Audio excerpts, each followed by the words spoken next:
When a billionaire CEO fled to a broken man's table to escape danger, she had no idea the stranger protecting her daughter would shatter everything she thought she knew about power. If you've ever doubted that one quiet moment can change two lives forever, stay with me until the end of this story. You won't believe what happens when wealth meets humility at a restaurant table no one else wanted. Before we begin, hit that like button and comment the city you're watching from. I want to see how far this story travels across the world. The rain had started without warning. It came down in cold, relentless sheets against the wide windows of Marcello's, a mid-priced Italian restaurant tucked between a hardware store and an aging bookshop on the eastern edge of the city. Inside, the atmosphere glowed with warm, amber light. Candles flickered on white tablecloths. Soft jazz drifted through speakers hidden somewhere in the exposed brick walls. The scent of garlic, basil, and fresh-baked bread wrapped around everyone who entered like a quiet embrace. It was the kind of place where people came to forget the weight of their lives for an hour or two. Ethan Brooks sat at a small table near the window, watching raindrops race each other down the glass. His reflection stared back at him. Tired eyes, hair that needed cutting, a jaw that hadn't seen a razor in 3 days. He wore a faded denim jacket over a gray Henley shirt, both showing signs of too many washes and not enough time for anything better. His hands rested on the edge of the table, calloused and oil-stained despite the scrubbing he'd done before leaving the garage. Across from him sat the only reason he was here at all. Mia, 6 years old, brown curls pulled into 2 lopsided ponytails. A purple crayon gripped tightly in her small fist as she colored across a paper napkin with the kind of focus only children possess. She hummed quietly to herself, a tune Ethan didn't recognize but found comforting anyway. "Daddy, look!" She held up the napkin, smiling wide enough to show the gap where her front tooth used to be. "It's you." Ethan leaned forward, studying the drawing. A stick figure with wild scribbles for hair stood beside a car. The car had wheels bigger than the body. The man had arms that stretched almost off the napkin. "That's me?" Ethan asked, his voice soft. "Yep, and that's your supercar." "My supercar?" "The one you fix that goes really, really fast." Ethan smiled despite himself. "Mia, I work on a lot of cars. Most of them don't go fast. Most of them barely go at all." "But you make them go," she said simply, returning to her drawing. "That's the super part." Ethan felt something tighten in his chest. He reached across the table and brushed a curl away from her face. She didn't look up, too absorbed in adding stars around the stick figure version of him. This dinner had been planned for weeks. Not because they had money to spare. They didn't. Ethan worked 60-hour weeks at a garage on the south side, fixing transmissions and replacing brake pads and lying on his back under cars that dripped oil onto his face. Every paycheck disappeared into rent, groceries, daycare, and the small emergency fund he kept hidden in a coffee can above the refrigerator. But 3 weeks ago, Mia had done something that mattered. There was a boy in her class named Simon. Quiet, nervous, the kind of kid who ate lunch alone because he didn't know how to ask if he could sit with others. Mia had noticed. And one day, without being told, she'd walked over to Simon's table, sat down beside him, and shared her applesauce. The next day, she brought an extra juice box. The day after that, she introduced Simon to 2 other kids. By the end of the week, Simon wasn't eating alone anymore. When Ethan heard the story from Mia's teacher during pickup, something inside him swelled so large he thought he might break. He knelt down right there in the hallway, pulled Mia into his arms, and told her she'd done something brave, something kind, something that mattered more than she could understand. "So we're going somewhere special," he'd promised. Mia's eyes had gone wide. "Like Disney World?" Ethan laughed, the sound rough but genuine. "Not quite that special, kiddo, but somewhere nice, somewhere with cloth napkins." And that's how they ended up here.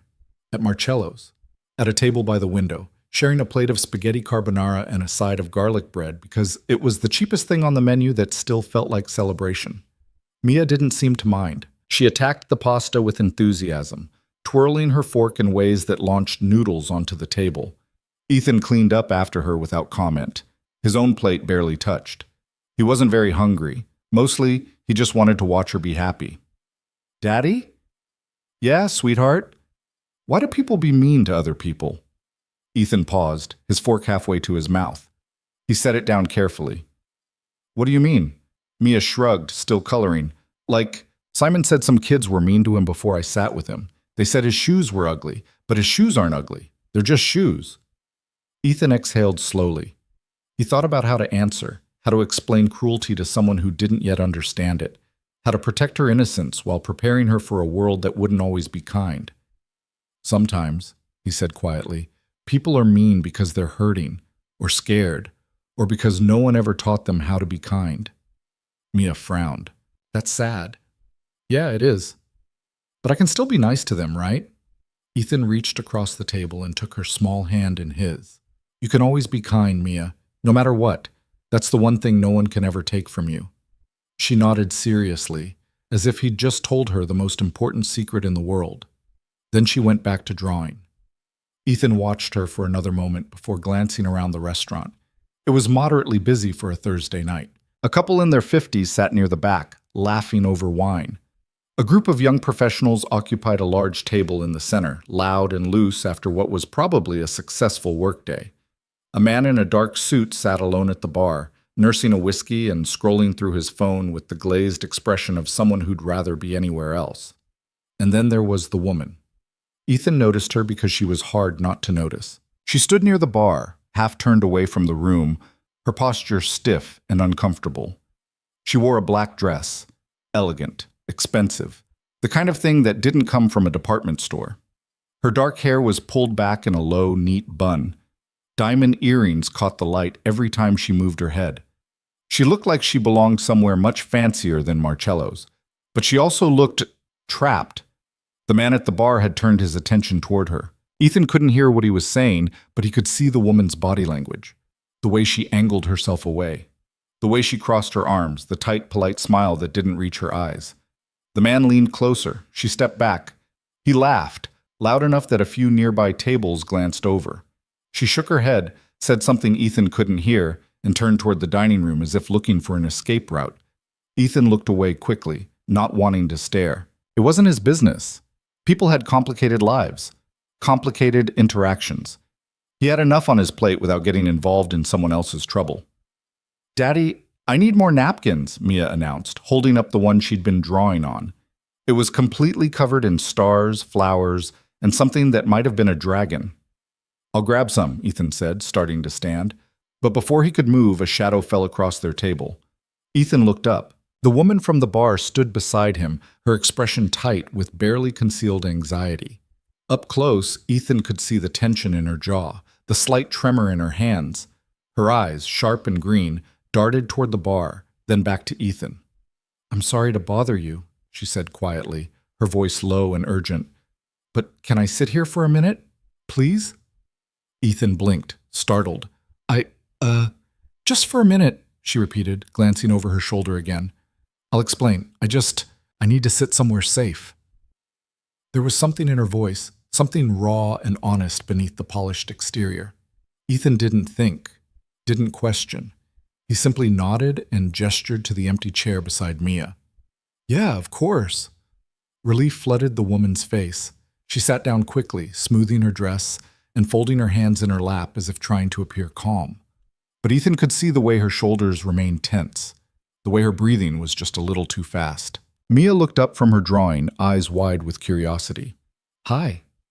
The woman blinked, clearly not expecting a 6-year-old. She managed a small, genuine smile. Hi there. I'm Mia. That's my dad. She pointed at Ethan with her crayon. We're having celebration pasta. Celebration pasta, the woman repeated, her smile widening slightly. That sounds important. It is. I helped my friend Simon not be lonely anymore. The woman's expression softened. That's a wonderful thing to do. Mia beamed and went back to drawing, already accepting the stranger's presence without question. Ethan, however, was less at ease. He glanced toward the bar. The man who'd been bothering her was watching them now, his expression dark.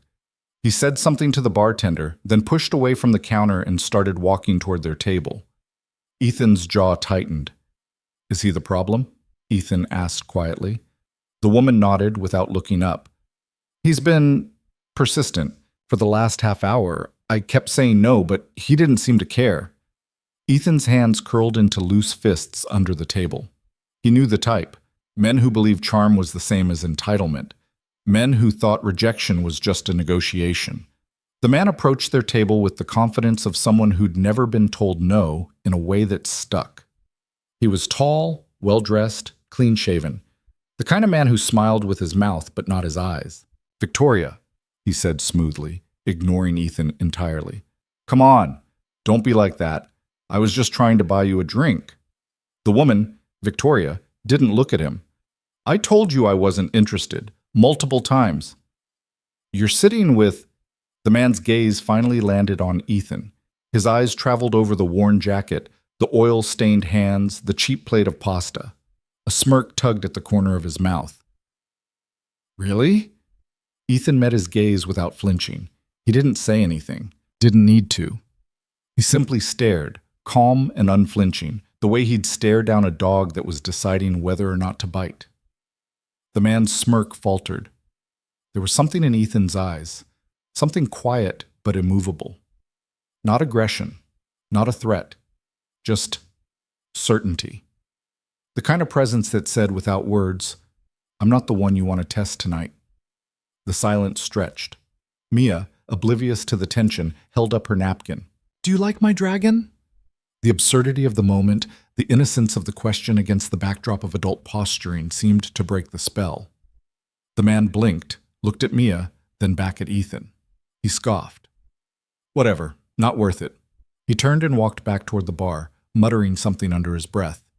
Ethan watched him go, his posture still tense, ready to stand if the man changed his mind. But the guy just grabbed his coat, threw cash on the counter, and left the restaurant entirely. Only then did Ethan exhale. Victoria let out a shaky breath beside him. "Thank you," she said quietly. Thank you." Ethan shook his head. "You don't have to thank me." "Are you okay?" She nodded, though her hands were still trembling slightly. "I am now." Mia, who had been watching the whole exchange with wide eyes, tilted her head. "Was that man being mean?" Victoria hesitated, then nodded. "A little bit, yeah." "You should have told him his shoes were ugly," Mia said seriously. "That's what kids do when they're mean." Despite everything, Victoria laughed, a real startled sound that seemed to surprise even her. "That's actually pretty good advice." Ethan smiled faintly. "She's wise beyond her years." Mia grinned and went back to her drawing, the crisis already forgotten in the way only children can manage. Victoria took a moment to compose herself, smoothing her dress again and tucking a loose strand of hair behind her ear. Now that the immediate danger had passed, Ethan got a better look at her. She was probably in her late 30s, polished, put together, the kind of woman who carried herself with the quiet authority of someone used to being listened to. But beneath that exterior, Ethan could see exhaustion, the same kind he saw in his own reflection most mornings. "I'm Victoria," she said, extending a hand. Ethan shook it. Her grip was firm, professional. "Ethan, and that's Mia, but you already met." "Hi again?" Mia said without looking up. Victoria smiled. "Hi again?" An awkward silence settled over the table. Ethan wasn't sure what to say. He'd just helped a stranger escape an uncomfortable situation, but now she was sitting at his table, and he had no idea what the protocol was for something like this. Victoria seemed to sense his discomfort. "I really am sorry for intruding on your dinner. I looked around the room and your table felt like the safest place to go." Ethan glanced down at his plate, at Mia's messy drawing, at the single flickering candle between them. Not exactly a fortress. "No," Victoria said softly, "but it felt kind, and I needed kind right now." Something in her voice made Ethan look up. There was a vulnerability there that didn't match the expensive dress or the diamond earrings. It reminded him of the way Mia looked when she scraped her knee, trying to be brave but needing comfort anyway. "Well," Ethan said carefully, "you're welcome to stay as long as you need." Victoria's shoulders relaxed slightly. "Thank you." They sat in silence for a moment, the sounds of the restaurant filling the space between them. Silverware clinking, low conversations, the hiss of something cooking in the kitchen. Mia broke the quiet. "Do you have kids?" Victoria blinked, clearly caught off guard by the question.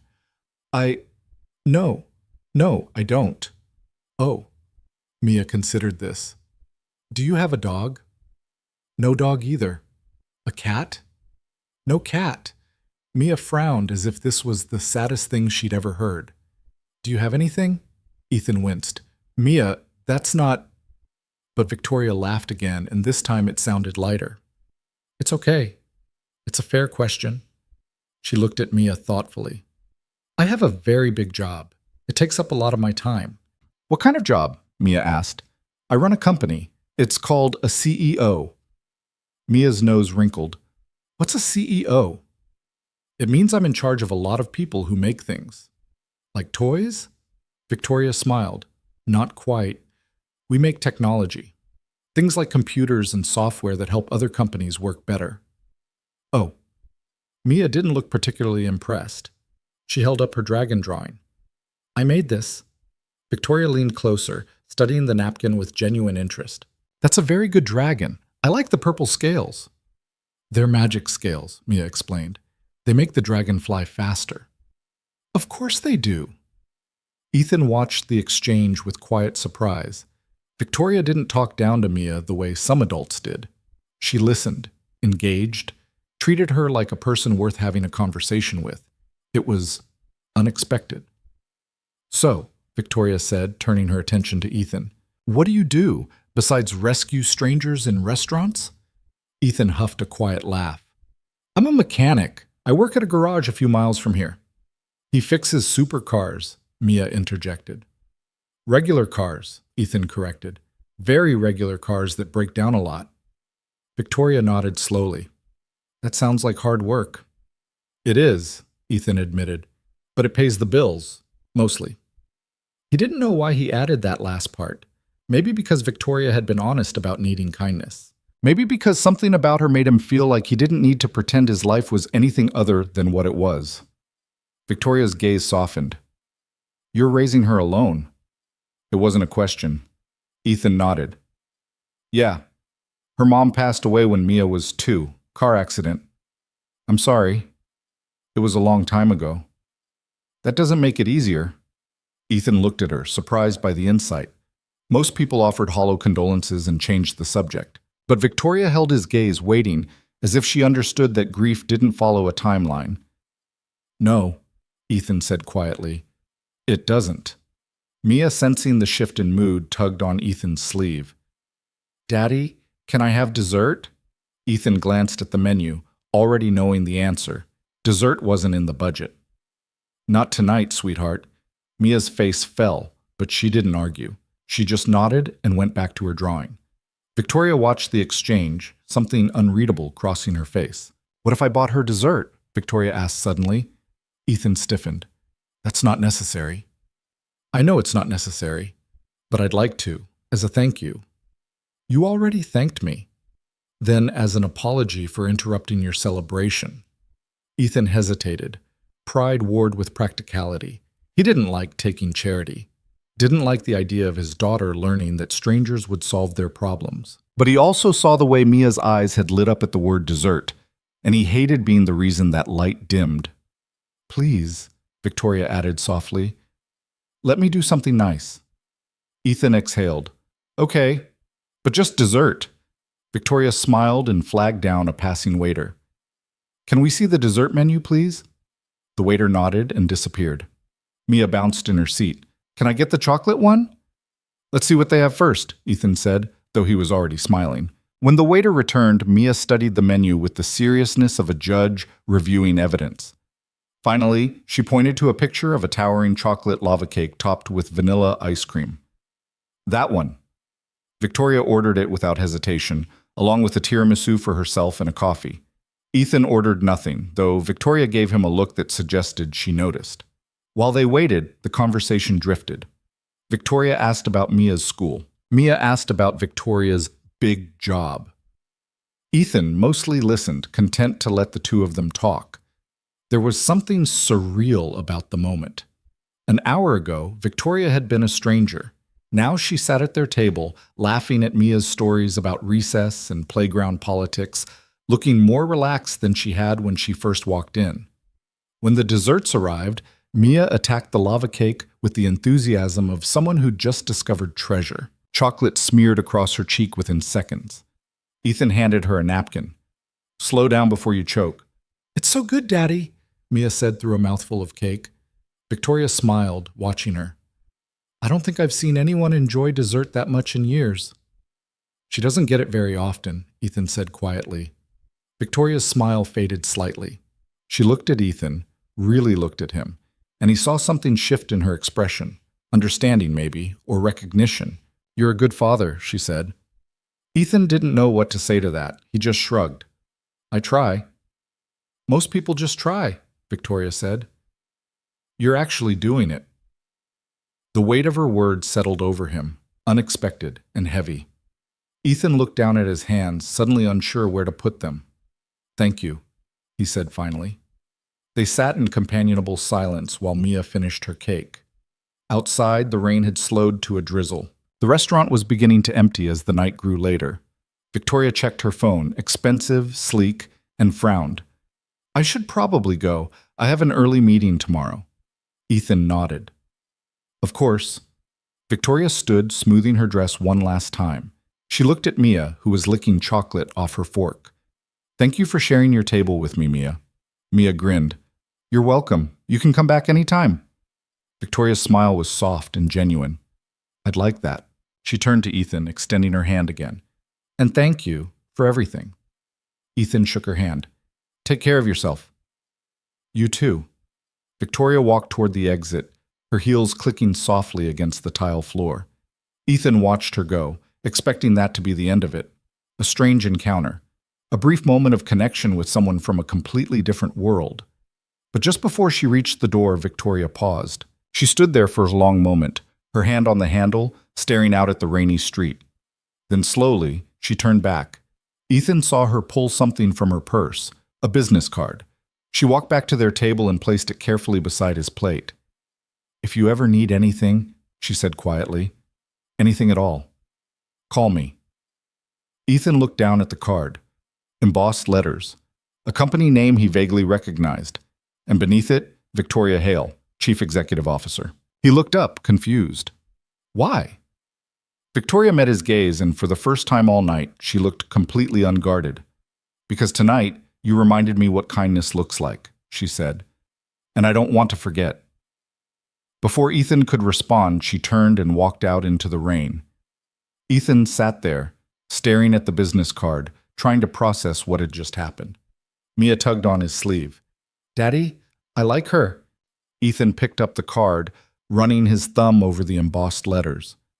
"Yeah," he said softly. "Me too." He tucked the card into his wallet, not sure if he'd ever use it, but unwilling to throw it away. Outside, through the rain-streaked window, he caught a glimpse of Victoria climbing into the back of a sleek black car. The door closed. The car pulled away. And just like that, she was gone. Ethan helped Mia into her jacket, gathered her drawings, and left cash on the table. Exact change, including a modest tip. They walked out into the cool night air, Mia's hand warm in his. "Did we have a good celebration?" Ethan asked. Mia nodded enthusiastically. "The best." "Good." They walked toward his truck, a battered Ford that had seen better decades, parked 2 blocks away to avoid paying for closer parking. As Ethan buckled Mia into her booster seat, she yawned. "Daddy?" "Yeah, sweetheart? Do you think we'll see the nice lady again?" Ethan closed her door and walked around to the driver's side. He sat behind the wheel, staring at the darkened street ahead. "I don't know, kiddo," he said honestly. But as he started the engine and pulled into the empty street, he couldn't shake the feeling that tonight had been more than just a random encounter. It felt like the beginning of something. He just didn't know what yet. The business card sat in Ethan's wallet for 3 days before he looked at it again. He'd meant to forget about it, meant to let that strange evening at Marcello's fade into the background noise of his life, just another odd moment in a world full of them. But every time he opened his wallet to pull out a few dollars for gas or grabbed it to pay for Mia's after-school snack, he'd catch a glimpse of that embossed lettering and remember the way Victoria had looked at him before she left. "Because tonight, you reminded me what kindness looks like." The words had stayed with him longer than he wanted to admit. It was Monday morning when everything changed. Ethan stood in the cramped office of Morrison's Auto Repair, wiping grease off his hands with a red shop towel that had long ago given up being red. The office smelled like motor oil, stale coffee, and the cheap air freshener his boss kept plugging in despite the fact that it made everything smell like fake pine trees dipped in chemicals. His boss, Dale Morrison, sat behind a metal desk that had seen better decades, his substantial frame squeezed into a chair that creaked every time he moved. Dale was 62, balding, and had the kind of face that looked like it had been weathered by disappointment. He'd owned the garage for 30 years, and every one of those years showed in the deep lines around his eyes. "Ethan," Dale said, not looking up from the papers spread across his desk. "We need to talk." Ethan's stomach dropped. He'd heard those words before. They never preceded good news.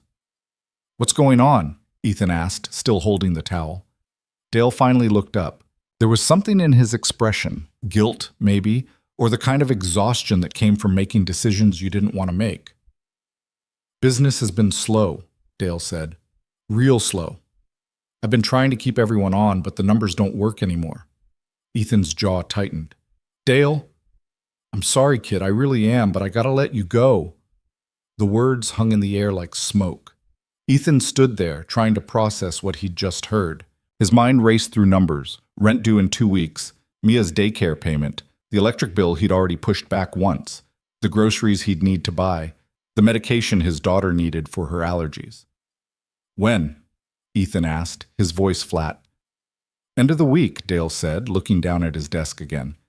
"I'll give you your last check Friday, and I'll write you a reference. You're a good mechanic, Ethan, one of the best I've had. You'll find something else." Ethan wanted to argue. Wanted to point out that he'd worked 60-hour weeks, taken the shifts no one else wanted, stayed late to finish jobs that needed finishing. But he could see in Dale's face that the decision was already made. There was no negotiation to be had. "Okay," Ethan said quietly. "Thanks for letting me know." He turned and walked out of the office before Dale could say anything else. The garage floor stretched out before him, 3 cars in various states of disrepair, tools scattered across workbenches, the ancient radio in the corner playing classic rock at a volume just below comfortable. Tommy, the other mechanic, was under a Honda Civic, his legs sticking out, cursing at something that wouldn't cooperate. Ethan walked to his workstation and stood there, staring at the Chevy Silverado he'd been working on all morning. The transmission needed rebuilding. It was the kind of job that took hours of careful, methodical work. The kind of job he was good at. The kind of job he wouldn't be doing after Friday. He picked up a wrench, then set it back down. His hands were shaking. Ethan closed his eyes and took a deep breath, trying to steady himself. He couldn't fall apart. Not here. Not now. Mia would be out of school in 6 hours, and he needed to pick her up with a smile on his face because she didn't need to know that the ground had just dropped out from under them. He pulled out his phone and checked his bank account. $473. The coffee can at home held another $200. That was it. That was all that stood between his daughter and the kind of poverty he'd fought so hard to keep at bay. Ethan put the phone away and got back to work. Not because the job mattered anymore, but because the alternative was standing still, and standing still meant thinking, and thinking meant panic. By the time his shift ended, Ethan had torn apart the Silverado's transmission, cleaned every component, and started the rebuild. His hands moved on autopilot while his mind spun through possibilities.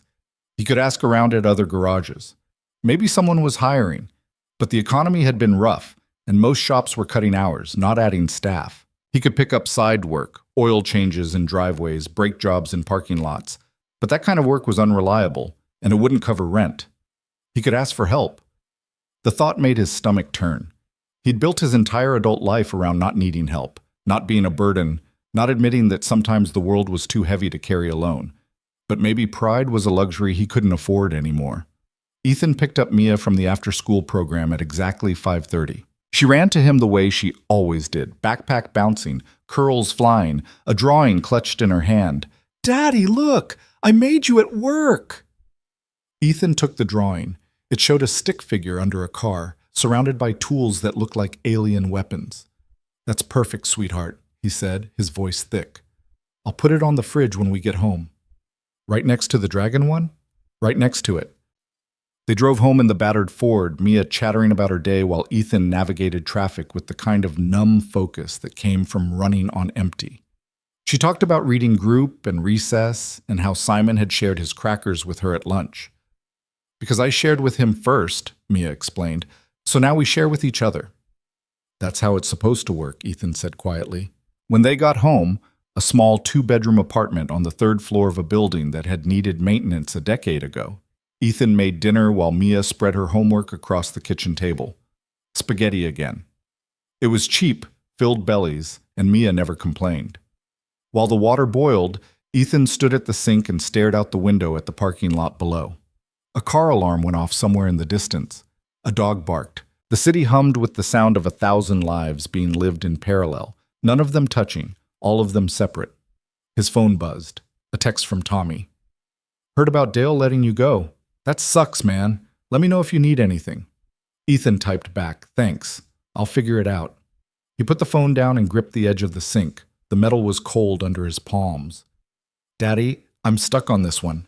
Ethan turned. Mia was frowning at her math worksheet, pencil hovering over a problem. He walked over and knelt beside her chair. Which one? This, she pointed. It says 7 plus 8, but I only have 10 fingers. Ethan smiled despite everything. Use your toes. Mia giggled. That's silly. Maybe, but it works. He helped her through the problem, then the next one, then the one after that. By the time they finished, the water was boiling and Mia was yawning. They ate dinner in comfortable silence. Mia talked between bites about a book her teacher had read in class. Ethan listened, nodded, asked questions, and tried not to think about the fact that in 2 weeks he might not be able to afford the roof over their heads. After dinner, Mia took a bath while Ethan cleaned the kitchen. After the bath, they read 2 chapters of a book about a mouse who went on adventures. After the book, Ethan tucked her into bed, kissed her forehead, and turned out the light. Daddy? He paused in the doorway. Yes, sweetheart. Are you okay? Ethan's throat tightened. I'm fine. Why? You seem sad. He walked back to her bed and sat on the edge. In the dim light from the hallway, he could just make out her face. Small, trusting, completely dependent on him to hold the world together. I'm not sad, he lied. Just tired. Do you need a hug? Ethan's chest ached. Yeah, I think I do. Mia wrapped her small arms around his neck and squeezed.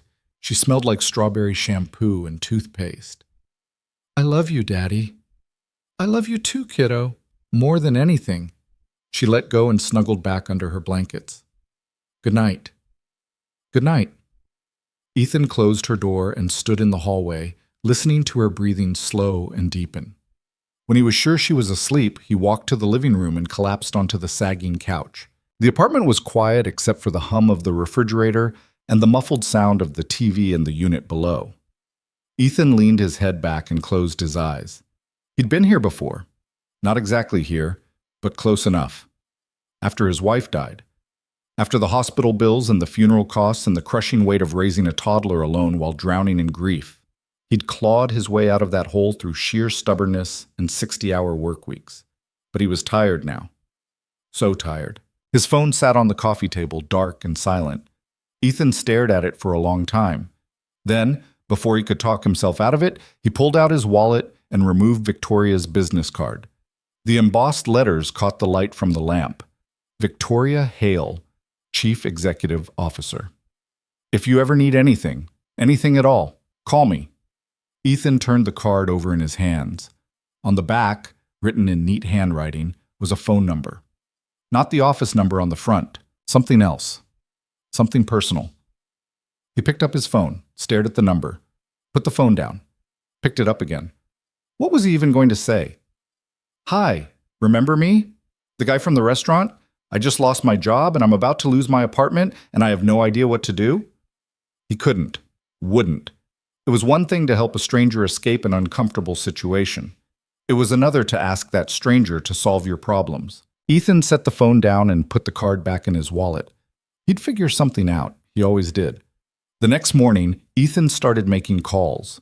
He reached out to every garage within 20 miles. Most didn't answer. The ones that did weren't hiring. One manager told him to check back in 6 months. Another said they'd keep his number on file, which was a polite way of saying no. By noon, Ethan had exhausted his list of contacts. He sat on the couch, staring at his phone, trying to figure out his next move. A text came through from the landlord.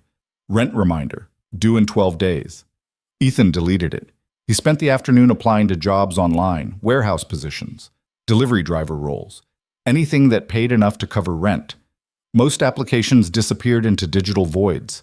A few sent automated responses thanking him for his interest. None offered interviews. By the time he picked up Mia, Ethan felt like he'd been running uphill for hours.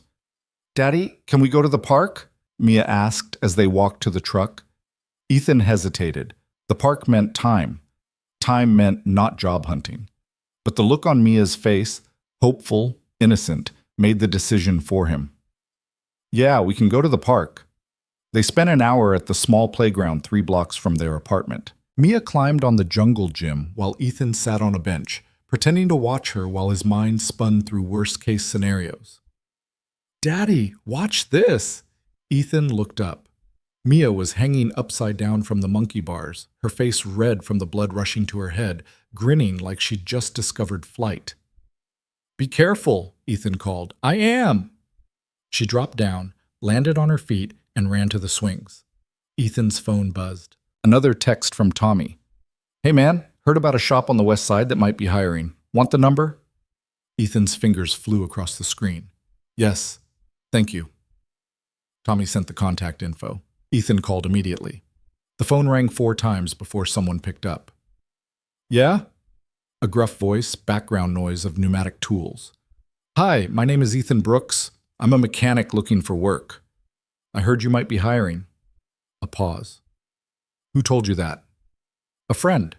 Tommy Garcia." He thought, "We're not hiring." "Oh, okay. Well, if anything opens up..." The line went dead. Ethan lowered the phone and closed his eyes. "Daddy, push me." He opened his eyes. Mia was on the swing, looking back at him expectantly. Ethan stood and walked over. He pushed her gently, then harder when she asked to go higher. Her laughter cut through the fog in his head, sharp and clear and real. "Higher, Daddy. You're going to fly away." "Good. I want to fly." Ethan pushed her higher, watching her reach for the sky, and tried to remember what it felt like to believe flying was possible. That night, after Mia was asleep, Ethan pulled out Victoria's card again. He sat at the kitchen table, the card in one hand, his phone in the other. The kitchen light flickered. A bulb on its last legs that he'd been meaning to replace, but hadn't because bulbs cost money. Ethan typed the number into his phone, stared at it, deleted it. This was stupid. Victoria didn't know him, didn't owe him anything. That moment at the restaurant had been just that. A moment. People said things in moments that they didn't mean to carry forward. If you ever need anything, she'd been grateful. Maybe felt guilty that he'd helped her and she'd bought dessert for his kid. That's all it was. A transaction, gratitude for protection, even if the protection had amounted to nothing more than sitting still and looking steady. Ethan put the card back in his wallet. He lasted 2 more days. 2 days of phone calls that went nowhere. 2 days of online applications disappearing into the void. 2 days of watching his bank account dwindle as he paid for gas and groceries and the small, necessary expenses of keeping a 6-year-old alive. On Wednesday night, after Mia went to bed, Ethan sat at the kitchen table with the card in front of him. The flickering bulb had finally died. He'd replaced it with one from the bathroom, which meant the bathroom light didn't work now, but at least he could see. His phone sat beside the card. Ethan picked it up, put it down, picked it up again. "This is insane," he muttered, but he typed the number anyway. His thumb hovered over the call button. He pressed it. The phone rang once, twice, 3 times. Ethan was about to hang up when someone answered. "Hello?" Victoria's voice, clear and professional despite the late hour. Ethan's mouth went dry. "Hi, this is Ethan from the restaurant. I don't know if you remember..." "Ethan." Her tone shifted, warmer. "Of course I remember. Is everything okay?" The concern in her voice almost broke him. "Yeah, no, He stopped, took a breath. "I'm sorry for calling so late. I shouldn't have..." "It's fine," Victoria said quickly. "I'm still at the office. What's going on?" Ethan closed his eyes. I lost my job, and I've been trying to find something else, but nothing's working out, and rent's due soon, and I... He stopped himself, feeling the words pile up like cars in a crash. I'm sorry, I shouldn't be calling you with this. You said if I needed anything. Silence on the other end. Ethan's heart sank. This was a mistake, a huge, desperate mistake. I'm sorry, he said again. Forget I called. Wait. Victoria's voice was sharp, commanding. Don't hang up. Ethan waited, phone pressed to his ear. What kind of work are you looking for? Victoria asked. Anything. I'm a mechanic, but I'll do whatever pays. Can you come to my office tomorrow morning, 10 o'clock? Ethan blinked. What? My office, downtown. The address is on the card. Can you be there at 10? Yeah. Yes, I can be there. Good. I'll see you then. Victoria, get some sleep, Ethan. We'll figure this out tomorrow. The line went dead. Ethan sat there staring at his phone, trying to process what had just happened. She'd said, we'll figure this out, not, I'll see what I can do, or I'll think about it. Ethan set the phone down and pressed his palms against his eyes. He didn't know whether to feel relieved or terrified. The next morning, Ethan dropped Mia at school wearing the only dress shirt he owned, a light blue button-down that he'd bought for a funeral 3 years ago and hadn't worn since. It was wrinkled despite his best efforts with the iron, and it pulled slightly across his shoulders because he'd gained muscle from years of manual labor. He drove downtown, which was a world he rarely entered. Glass towers reflected the morning sun. People in expensive suits walked with purpose, coffee cups in hand, phones pressed to their ears. Everyone looked like they belonged. Ethan did not. Victoria's building was impossible to miss. 30 stories of steel and glass with the company logo etched above the entrance. Ethan parked in a visitor spot, checked his reflection in the rearview mirror, and tried to calm his nerves. The lobby was massive. Marble floors, minimalist furniture, a reception desk that looked like it cost more than Ethan's truck. He approached the desk where a young woman with perfect makeup and a professional smile sat. Can I help you? She asked. I'm here to see Victoria Hale. I have a 10 o'clock appointment. The receptionist checked her computer. Name? Ethan Brooks. She typed, frowned, typed again. I'm not seeing you in the system. Ethan's stomach dropped. She told me to come at 10.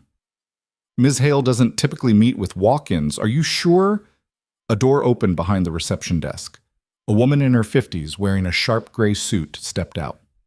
Mr. Brooks? She asked. Yes. I'm Catherine, Ms. Hale's assistant. She's expecting you. Follow me, please. The receptionist looked surprised but said nothing. Ethan followed Catherine to an elevator.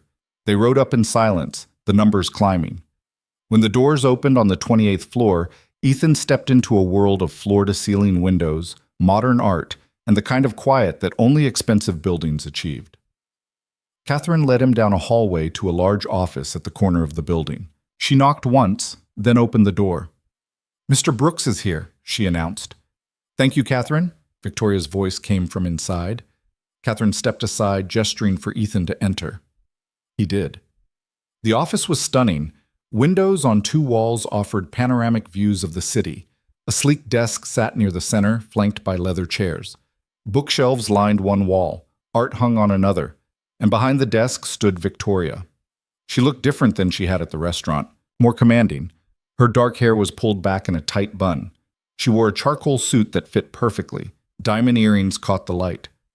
This was Victoria Hale, CEO, not the woman who'd fled to his table looking vulnerable. Ethan, she said, walking around the desk with her hand extended, thank you for coming. He shook her hand, acutely aware of how rough his palm felt against hers. Thank you for seeing me, he said. Victoria gestured to one of the leather chairs. Sit, please.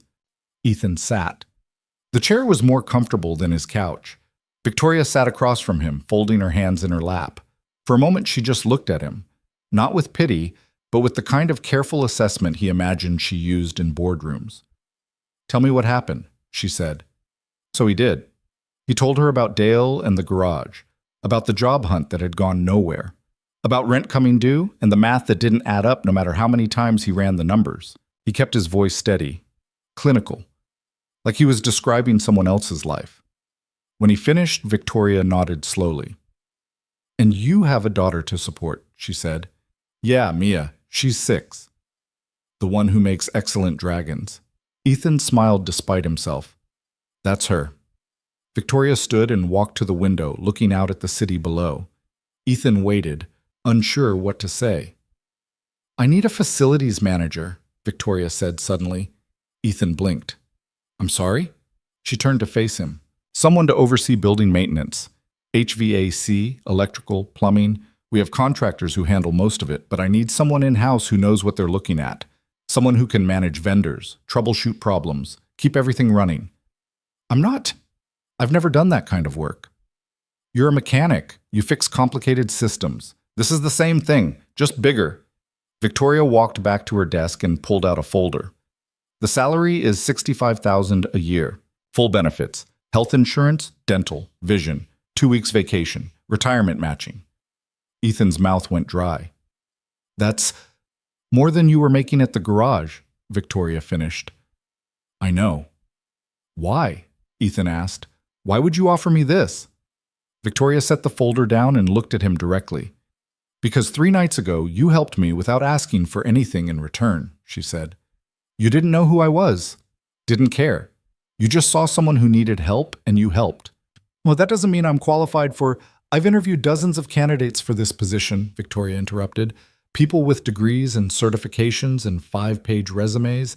You know what they all had in common?" Ethan shook his head. "They all wanted something," she said.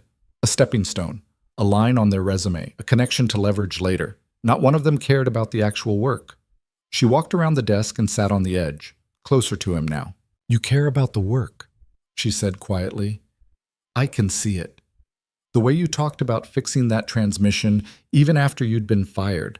The way you show up for your daughter every single day, even when it's hard. That's the kind of person I want working for me." Ethan stared at her, trying to find the catch, trying to understand why someone like her would take a chance on someone like him. "I don't know what to say," he admitted. "Say yes," Victoria said simply. Ethan stopped, started again. "This feels like charity." "It's not charity. It's a job I need filled, a job you can do." She picked up the folder and handed it to him. "Take this home. Read it. Think about it." "But Ethan?"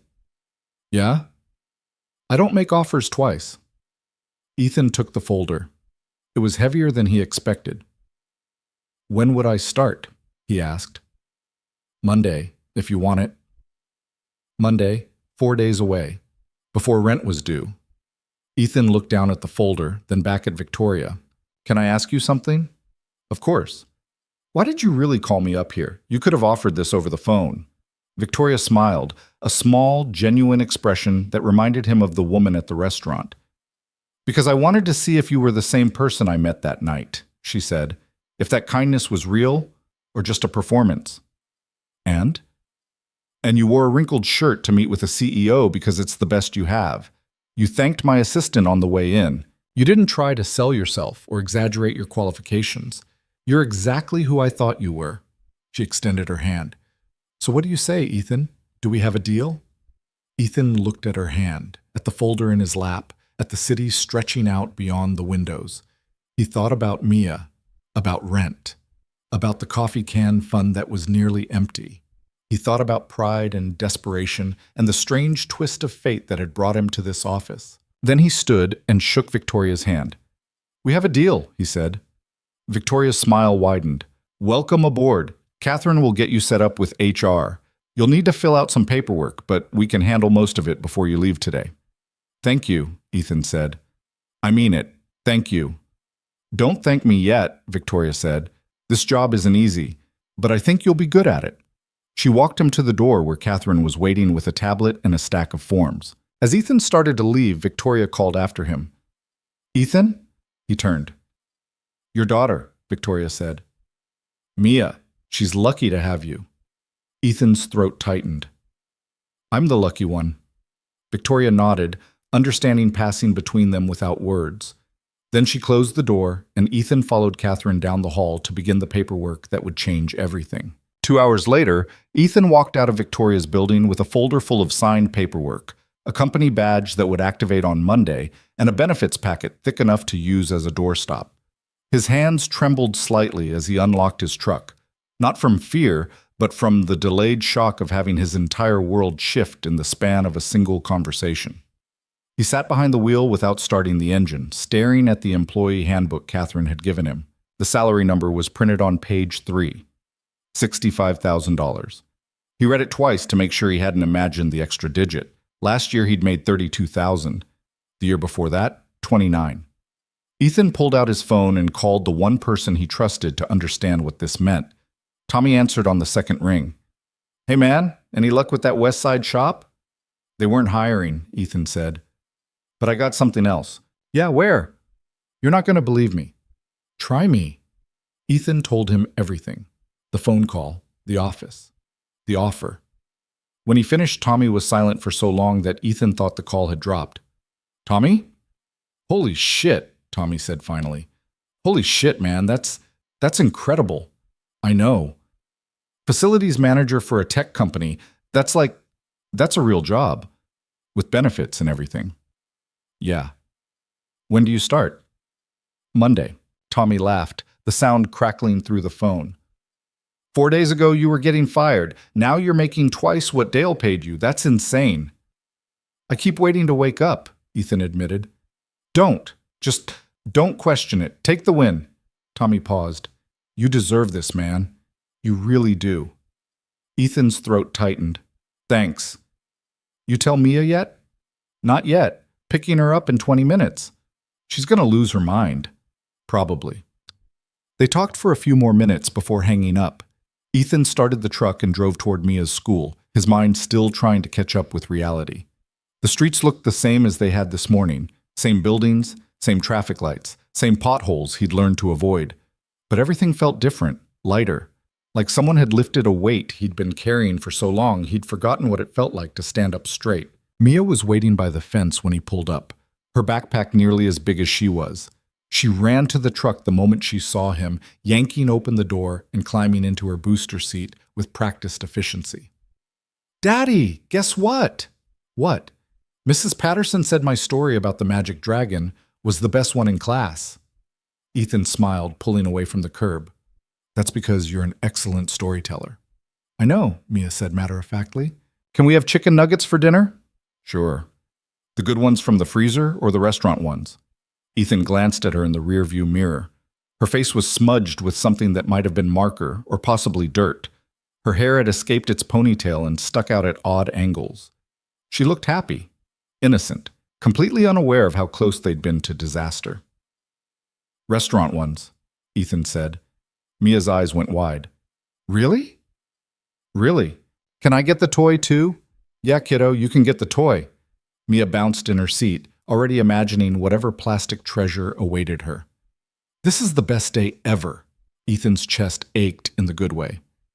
"It really is." They went through the drive-thru at the fast food place Mia loved, ordered more food than they needed, and drove home with the smell of French fries filling the truck. While Mia demolished her nuggets at the kitchen table, Ethan sat across from her and cleared his throat. "Mia, I need to tell you something." She looked up, a fry hanging from her mouth. "Am I in trouble?" "No, nothing like that." Ethan folded his hands on the table. "Remember the nice lady from the restaurant? Victoria?"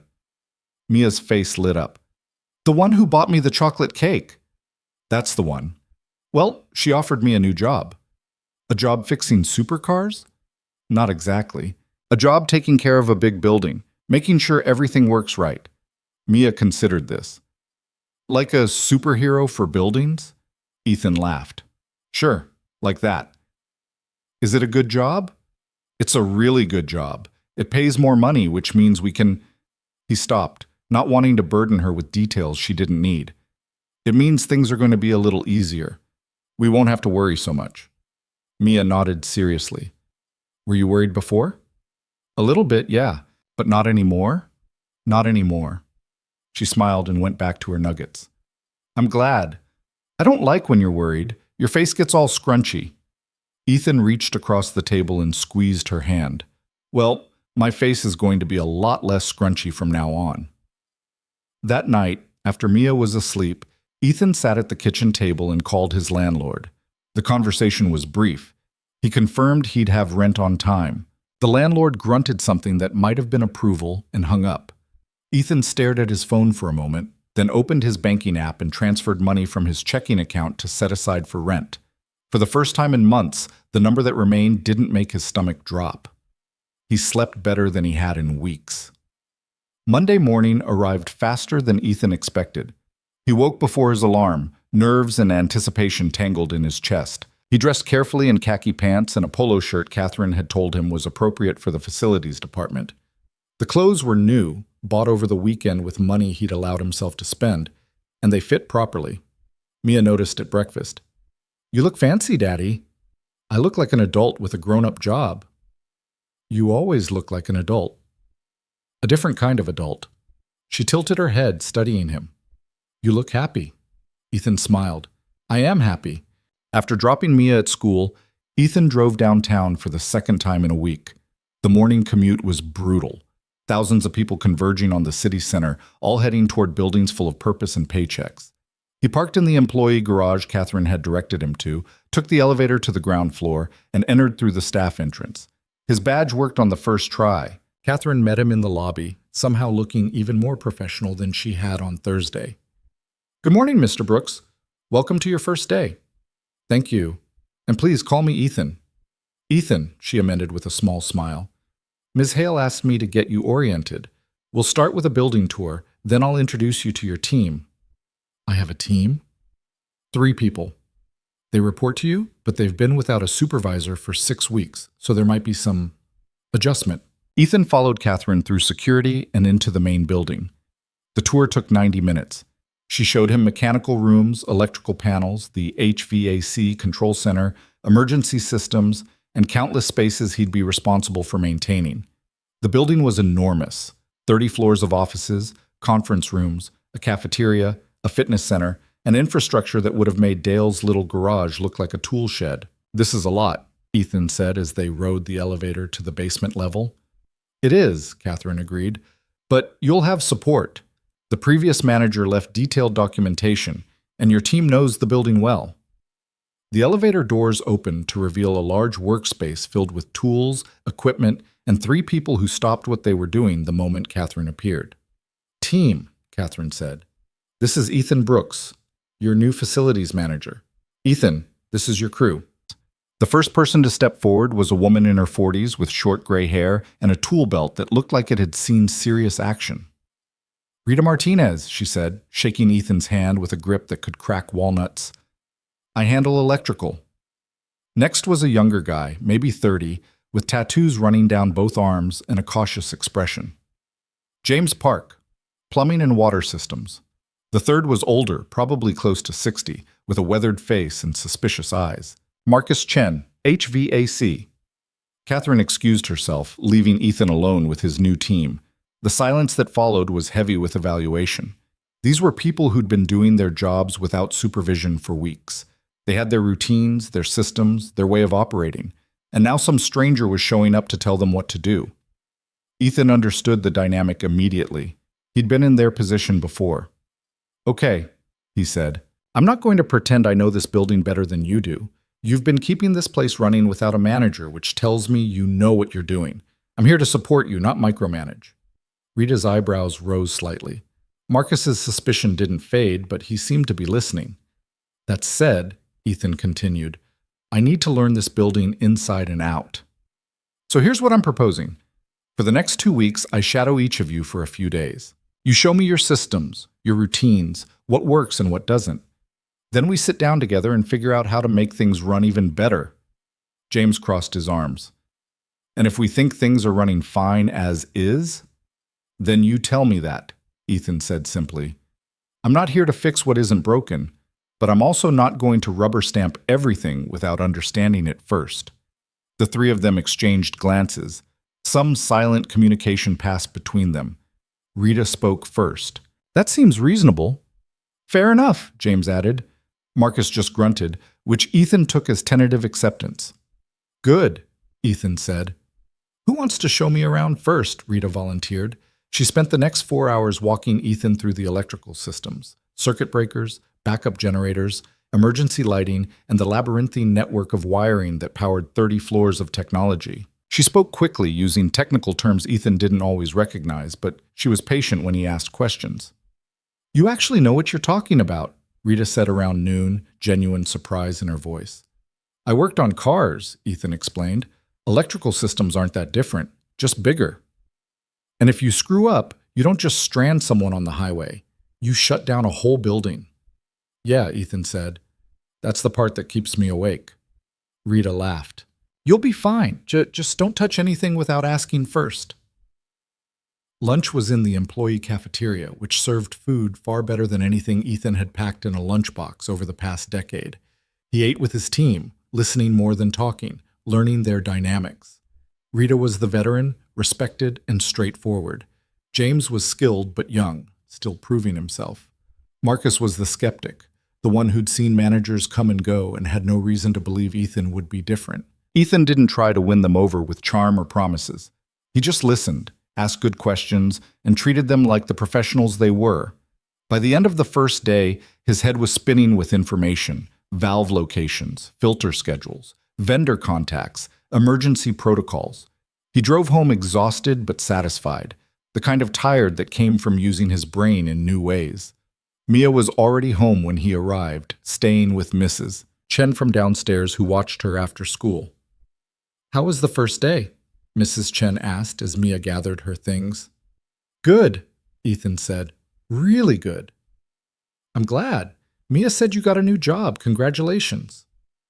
Thank you. Mia grabbed his hand as they walked upstairs. Did you save any buildings today? Not yet. Mostly just learned where everything is. That's important too. You can't save buildings if you don't know where they are. Ethan smiled. Exactly. The first 2 weeks passed in a blur of learning and adaptation. Ethan shadowed each team member, took detailed notes, and gradually built a mental map of the building's systems. He discovered inefficiencies, vendors who charged too much, maintenance schedules that didn't align with actual needs, equipment that should have been replaced years ago. But he didn't rush to change anything. Instead, he documented everything, asked for input, and slowly built trust with his team. Rita warmed to him first. She appreciated that he listened to her suggestions and didn't dismiss her concerns because she was a woman in a male-dominated field. James came around when Ethan backed him up during a dispute with a contractor who tried to overcharge for a simple repair. Marcus took longer, but even he started to soften when Ethan spent a Saturday helping him replace a failing compressor instead of delegating it. You didn't have to come in today, Marcus said as they wrestled the old unit out of its housing. Neither did you, Ethan pointed out. But this needed doing. Marcus grunted. Most managers don't get their hands dirty. I'm not most managers. They worked in silence for a while, the kind of comfortable quiet that came from shared labor. You're all right, Brooks, Marcus said finally. Better than the last guy. It was the closest thing to a compliment Marcus had given anyone in months. Ethan saw Victoria occasionally, usually in passing, a brief nod in the lobby, a wave across the cafeteria. Once they shared an elevator ride to the parking garage. Victoria asked how he was settling in. Ethan said it was going well. The conversation was professional, courteous, exactly what it should be between an employee and the CEO. But there was something else beneath it, an understanding, a shared knowledge of how they'd arrived at this arrangement and what it meant. 3 weeks into the job, Victoria's assistant Catherine appeared at Ethan's desk in the facilities office. Ms. Hale would like to see you, Catherine said. Do you have time this afternoon? Ethan's stomach tightened.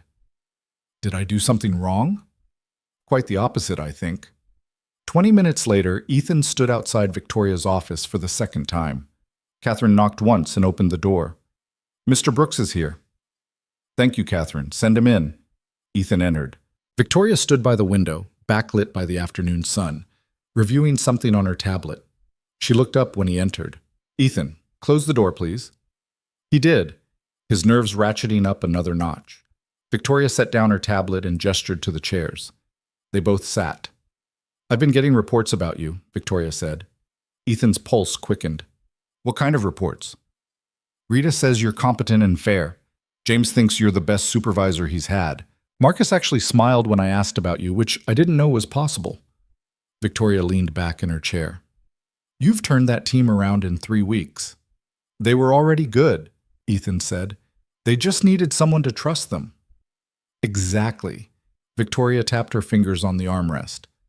I'm also hearing that you've identified several cost-saving measures, vendor renegotiations, efficiency improvements. Just doing my job. You're doing it well. She paused. How's Mia? The question caught Ethan off guard. She's good. Happy. I'm able to spend more time with her now. That was part of the point. Victoria stood and walked to her desk, pulling out a folder. I wanted to check in with you personally because you're the first person I've hired based on instinct rather than credentials. I needed to know if I'd made the right call. And? She handed him the folder. I did. Ethan opened it. Inside was a performance review, glowing feedback from his team, metrics showing improved efficiency, a note from the head of HR commending his professionalism. This is just 3 weeks, Ethan said, looking up. Imagine what you'll do in 3 months, or 3 years. Victoria returned to her chair. I brought you here because I believed in you, Ethan. That belief is being validated. I don't know what to say. Say you'll keep doing what you're doing. Victoria's expression softened. And say you'll let me know if you need anything, for you or for Mia. We're good, Ethan said. Better than good. Because of you. Because of you, Victoria corrected. I gave you an opportunity. You're the one making it work. They talked for a few more minutes about the building, about upcoming projects, about the normal business of running a large facility. But underneath it all was the unspoken acknowledgement of what had brought them together. A moment of kindness in a restaurant. A desperate phone call. A leap of faith. When Ethan left her office, he felt something he hadn't felt in years. He felt valued. That night at dinner, Mia had news of her own. Daddy, we're doing a thing at school, she announced between bites of pasta. What kind of thing? A fair, with projects, and we have to make something. What are you going to make? Mia's eyes lit up. A dragon, a big one, out of cardboard and paint. Ethan smiled. That sounds amazing. Can you help me? Of course. When's it due? 2 weeks. They spent the next 2 weeks building the dragon in the evenings after work. Ethan brought home cardboard boxes from the office. They cut and glued and painted, turning the living room into a construction zone. Mia directed the project with the confidence of a master architect, while Ethan provided structural support and cleaned up the inevitable messes. The dragon took shape slowly. It had purple scales made from painted paper plates, wings constructed from wire hangers and fabric, eyes fashioned from bottle caps. It stood 3 feet tall and looked absolutely ridiculous in the best possible way. It's perfect, Mia declared the night before the fair.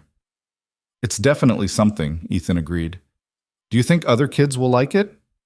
They're going to love it. The school fair was on a Saturday. Ethan took the day off, something he could actually afford to do now, and helped Mia set up her display in the gymnasium. Parents and children filled the space, dozens of projects competing for attention. There were volcanoes and solar systems and elaborate dioramas. And there was Mia's dragon. It attracted attention immediately. Kids clustered around, asking questions. Parents complimented the creativity. One teacher took a photo. Mia beamed with pride, explaining to anyone who'd listen that her dad had helped her build it. Ethan stood back, watching her shine, and felt something tight in his chest loosen. For so long, he'd measured his success as a father by what he couldn't provide. Couldn't afford the nice toys. Couldn't take her on vacations.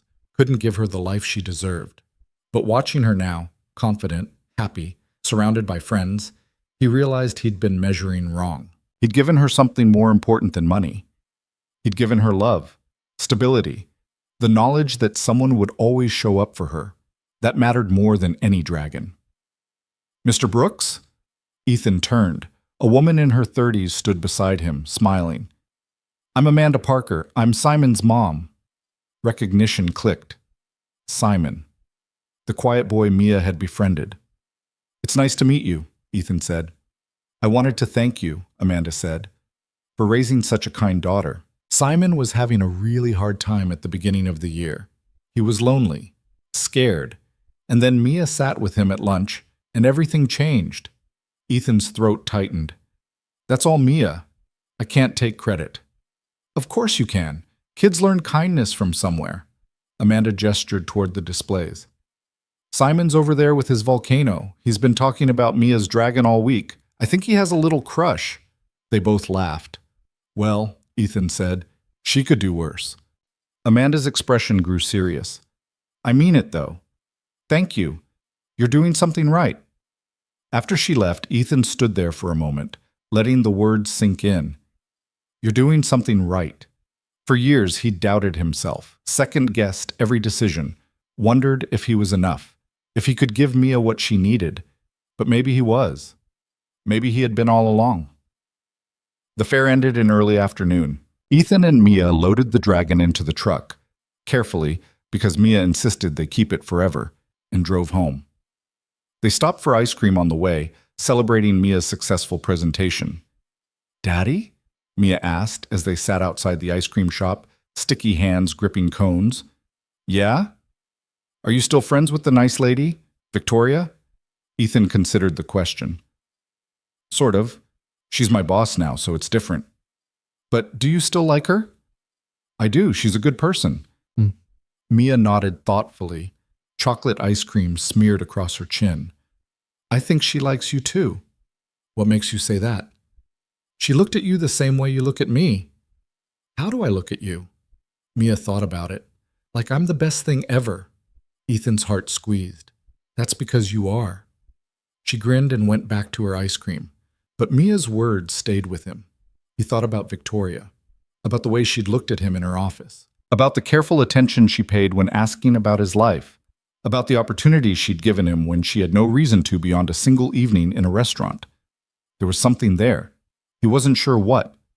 Wasn't even sure it mattered. But Mia had seen it. And maybe, Ethan thought as he watched his daughter fight a losing battle with melting ice cream, kids saw things adults had learned to ignore. That night, after Mia was asleep, Ethan stood at the kitchen window looking out at the parking lot. His phone sat on the counter. He picked it up, scrolled to Victoria's contact, and hesitated. He could text her. Thank her again. Maybe suggest coffee. But what would he even say? What did a mechanic-turned-facilities manager have to offer a woman who ran a company worth millions? Ethan set the phone down. Some distances were too great to cross, or so he thought. Because the next morning, as Ethan unlocked his office, he found an envelope on his desk. His name was written on the front in elegant handwriting. Inside was a note and a check. The note read, Ethan, I heard about Mia's dragon. I also heard it was the hit of the fair. Enclosed is a donation to the school in her name. She's going to do amazing things someday, just like her father. The check was for $5,000, made out to Mia's school. Ethan sat down heavily, staring at the paper in his hands. Victoria had done this, not because she had to, not because it benefited her, but because she'd heard about a little girl's cardboard dragon and wanted to make a difference. For the first time, Ethan allowed himself to consider something he'd been pushing away for weeks. Maybe this wasn't just about gratitude. Maybe this was something else entirely. Ethan stared at the check until the numbers blurred. $5,000. To a school that desperately needed funding. In Mia's name. He read Victoria's note again, tracing the elegant curves of her handwriting with his eyes, searching for meaning beyond the words themselves. He should have felt grateful. He did feel grateful. But underneath the gratitude was something more complicated, a mixture of awe and inadequacy that made his chest tight. This was the world Victoria lived in, a world where $5,000 was a gesture, a thought, something you could give away as easily as a compliment. Ethan folded the check carefully and slipped it back into the envelope. He'd deliver it to the school, along with Victoria's note. But first he needed to do something he'd been avoiding. He needed to thank her properly. The opportunity came sooner than expected. That afternoon, Catherine appeared at his office door with an unusual request. Ms. Hale needs someone to look at the HVAC system in the executive conference room, she said. The temperature controls aren't responding properly, and she has a board meeting there tomorrow morning. I can send Marcus up, Ethan offered. He knows those systems better than anyone. She specifically asked for you. Something in Catherine's tone made Ethan look up. The assistant's expression was carefully neutral, but there was a knowing glint in her eye that suggested she understood more than she was saying. I'll head up now, Ethan said. He took the elevator to the 30th floor. The executive level he'd only visited twice since starting. The conference room was at the end of a long hallway lined with original artwork and floor-to-ceiling windows. He knocked once before entering. Victoria stood at the head of a massive glass table, reviewing documents spread across its surface. She looked up when he entered, and something in her expression shifted, softened. Ethan, thank you for coming up. Catherine said you're having temperature issues? The room feels like an icebox. I can't figure out if it's actually cold or if the thermostat is lying to me. She gestured toward the wall control panel. I called facilities, but honestly I was hoping it would be you who showed up. Ethan walked to the panel and opened the access cover. Why's that? Because I wanted to talk to you, and I wasn't sure how to make that happen without it seeming… She paused, searching for the word. Inappropriate. Ethan's hand stilled. He turned to look at her. You could have just called me. Could I? Victoria asked quietly. You're my employee now. There are boundaries, politics. People watch how I interact with staff, and they draw conclusions. What kind of conclusions? The kind that could make your life difficult. Ethan studied her for a moment, then returned his attention to the thermostat. The wiring was fine. The settings were correct. The problem was a simple calibration error that took 30 seconds to fix. There, he said, closing the panel. Should be working now. That was fast. It was easy. Ethan didn't move toward the door. Instead, he reached into his pocket and pulled out the envelope. I got your donation this morning. Victoria's expression became cautious.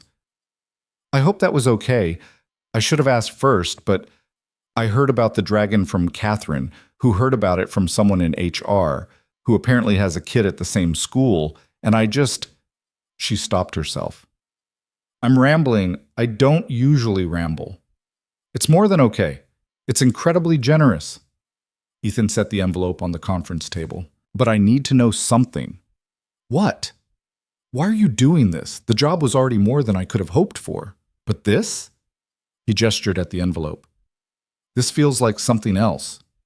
Victoria walked to the window, staring out at the city below. For a long moment, she didn't speak.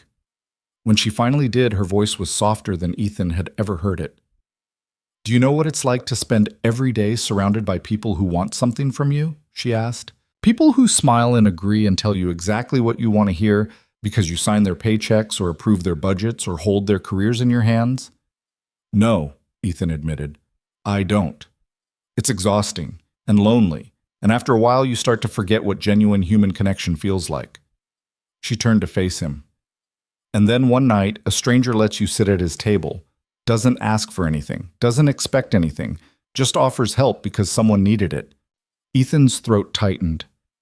That meant something to me, Victoria continued. It reminded me that there are still people in the world who do good things without calculating the return on investment. People like you, people like Mia.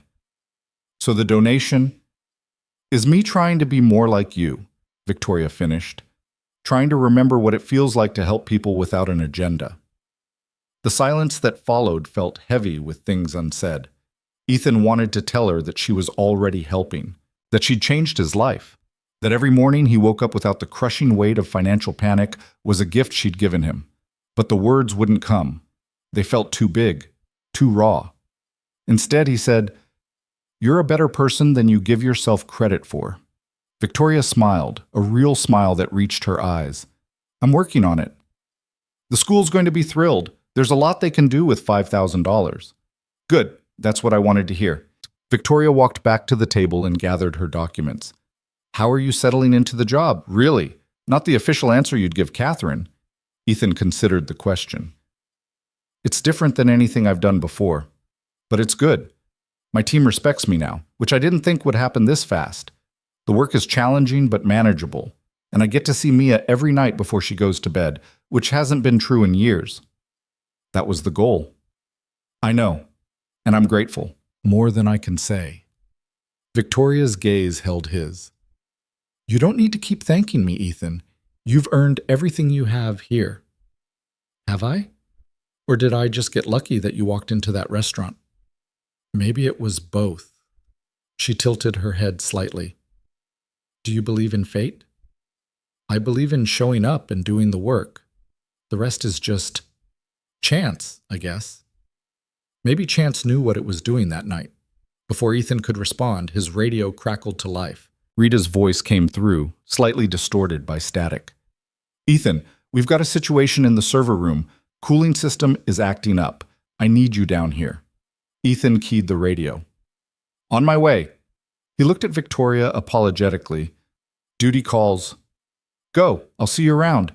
Ethan headed for the door, then paused. Victoria? Yes? Thank you. For the donation, for everything. It matters. I know, she said softly. That's why I did it.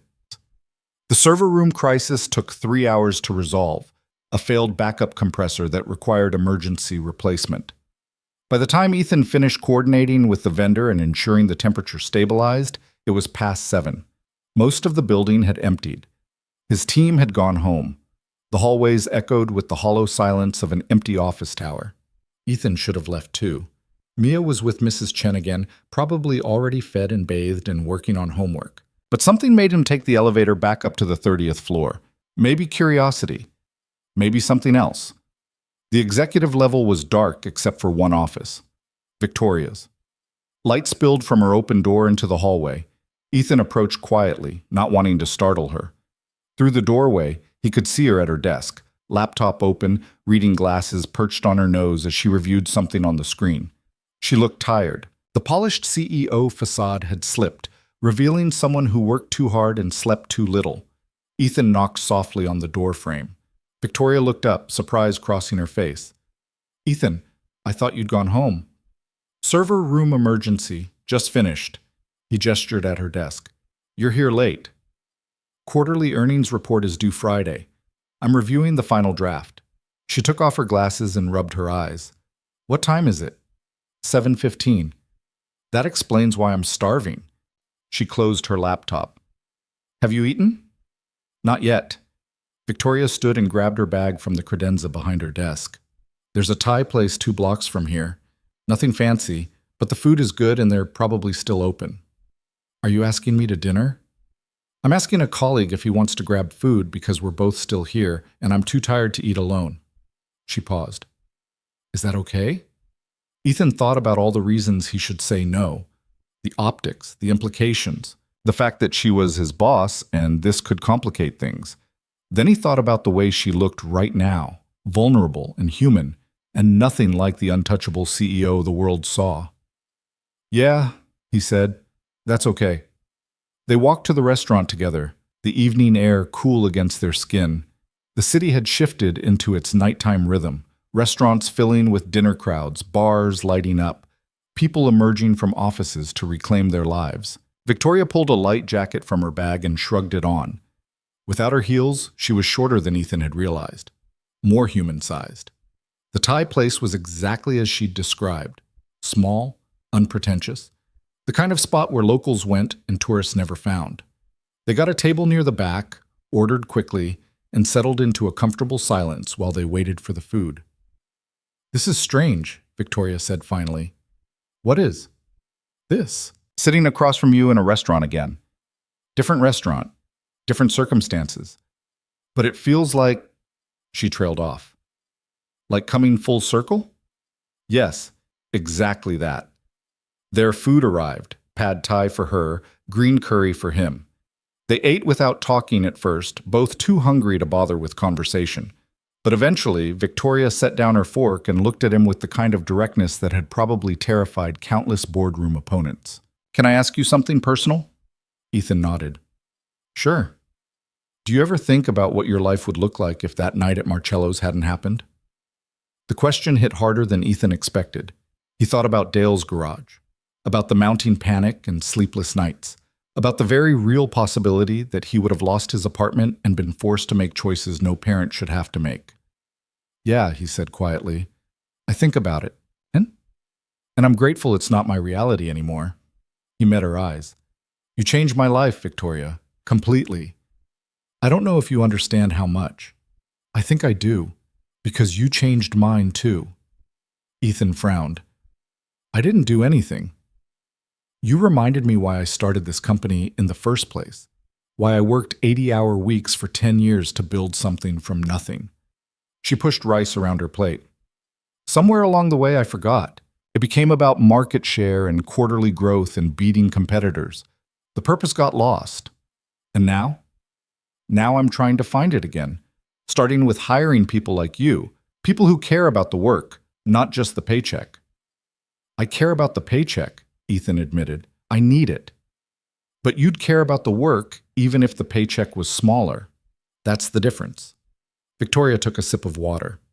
Do you know how many applicants I get for every position? Hundreds. Thousands for executive roles. All of them qualified on paper. But most of them… She shook her head. They're just collecting credentials, building resumes, waiting for the next opportunity to leverage this one. And I'm different because I have nowhere else to leverage to? You're different because you show up every day and do excellent work because that's who you are, not because you're angling for a promotion. Ethan set down his fork. What if I do want a promotion someday? Victoria smiled. Then you'll have earned it, and I'll be happy to give it to you. They finished eating and split the bill despite Victoria's protest. Outside, the street was quieter. The dinner rush had faded. A few couples strolled past. A dog walker navigated 3 leashes with practiced ease. I should get home, Ethan said. Mia's probably wondering where I am. How is she, really?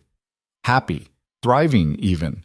She talks about Simon constantly. Apparently, they're best friends now. The boy she helped? That's the one. His mom came up to me at the school fair, thanked me for raising a kind daughter. Ethan's voice roughened. That meant more than she could have known. Victoria's expression softened. You're doing an incredible job with her. I hope you know that. I'm trying. You're succeeding. They stood there for a moment, neither quite ready to leave. The space between them felt charged with possibility and restraint in equal measure. Ethan, Victoria said finally, I need you to understand something.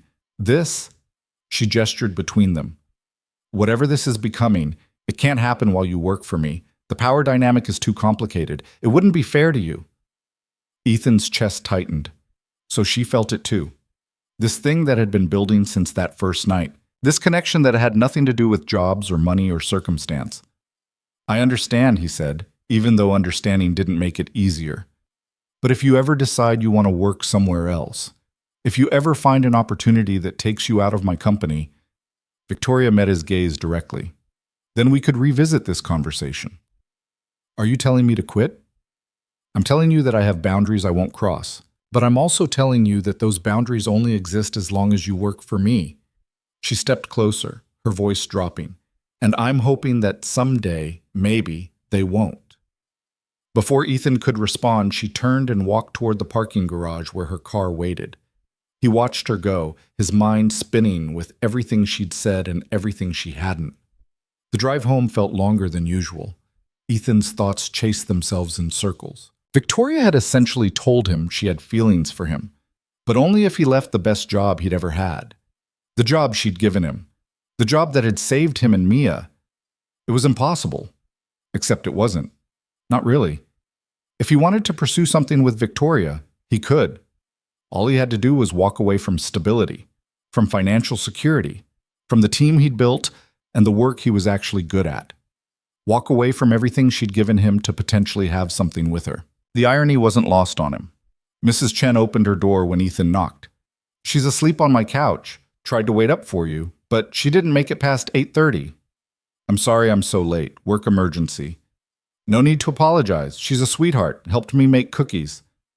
Ethan found Mia curled up on the couch, her jacket balled up under her head as a pillow. He scooped her up gently. She stirred but didn't wake, just made a small sound and nestled against his chest. Thank you, Mrs. Chen, he whispered. Any time, dear. Ethan carried Mia upstairs and tucked her into bed without waking her fully. She mumbled something about dragons and Simon before falling back into deep sleep. He stood in her doorway for a long time, watching her breathe, thinking about Victoria's words, thinking about the impossible choice that wasn't really a choice at all. Because the truth was simple, even if it hurt. Mia came first, always.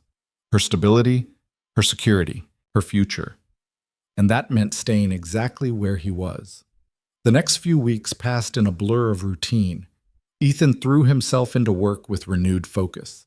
He implemented the efficiency improvements he'd been planning, renegotiated contracts with vendors, built stronger systems for preventive maintenance. The building ran smoother than it had in years, and the numbers proved it. Victoria noticed. Everyone noticed. "You're making me look good," Rita said one morning as they reviewed the monthly reports. "Efficiency up 12%, costs down 8%. The CFO is thrilled." "We're making ourselves look good," Ethan corrected. "This is teamwork." "Yeah, but you're the one who organized it all. Give yourself some credit." Ethan saw Victoria occasionally, always in passing, always professional. But sometimes their eyes would meet across a hallway or in the elevator, and the weight of that conversation outside the Thai restaurant hung between them like a question that couldn't be asked. One afternoon, Catherine appeared at Ethan's office with an unusual expression on her face. "Ms. Hale would like to see you in her office." Ethan's stomach dropped. "When?" "Now, if possible." The elevator ride to the 30th floor felt like descending into uncertainty. Ethan tried to read Catherine's expression, but the assistant's face remained professionally neutral. When they reached Victoria's office, Catherine knocked once and stepped aside. "Mr. Brooks is here." "Send him in." Ethan entered to find Victoria standing by her desk with someone he didn't recognize. A man in his 60s with silver hair and an expensive suit that screamed old money. "Ethan," Victoria said, her voice carrying a tension he couldn't place.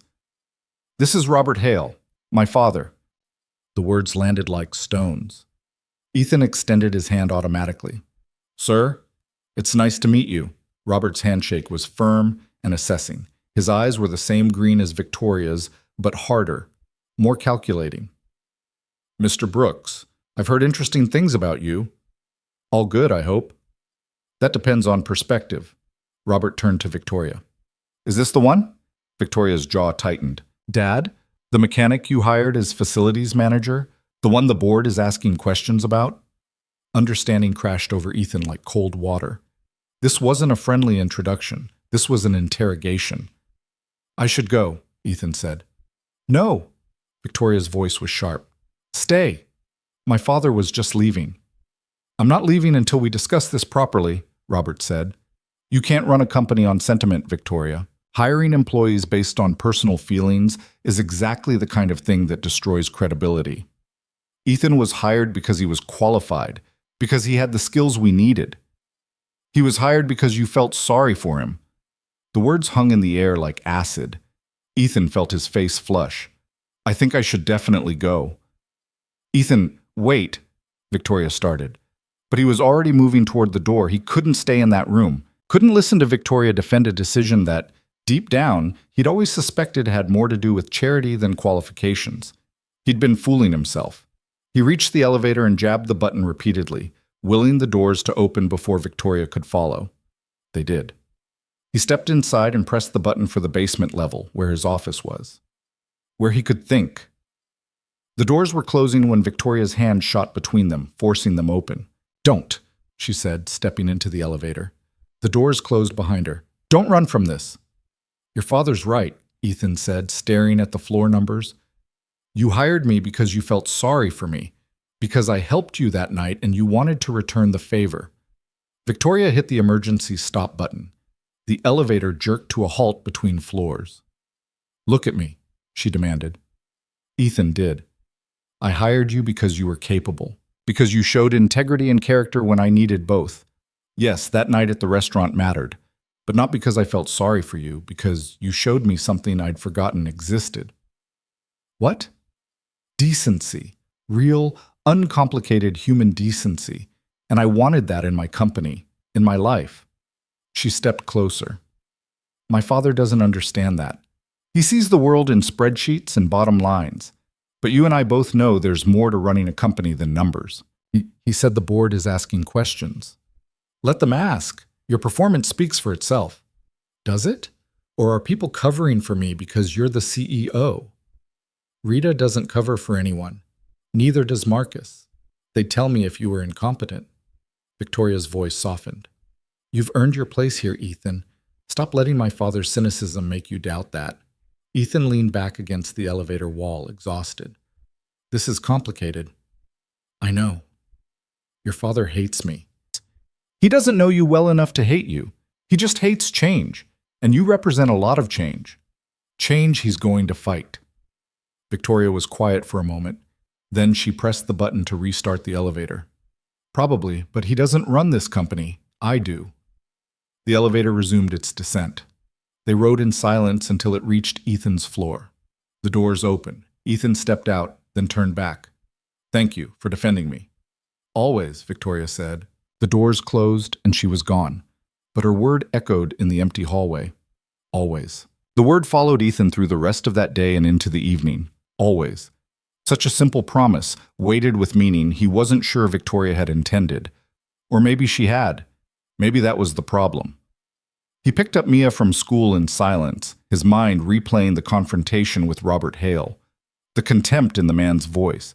The way he'd reduced Ethan to the mechanic, as if those two words explained everything that was wrong with his daughter's judgment. Daddy, you're quiet, Mia observed from the back seat. Just thinking, sweetheart. About work? Something like that. Is it bad thinking or good thinking?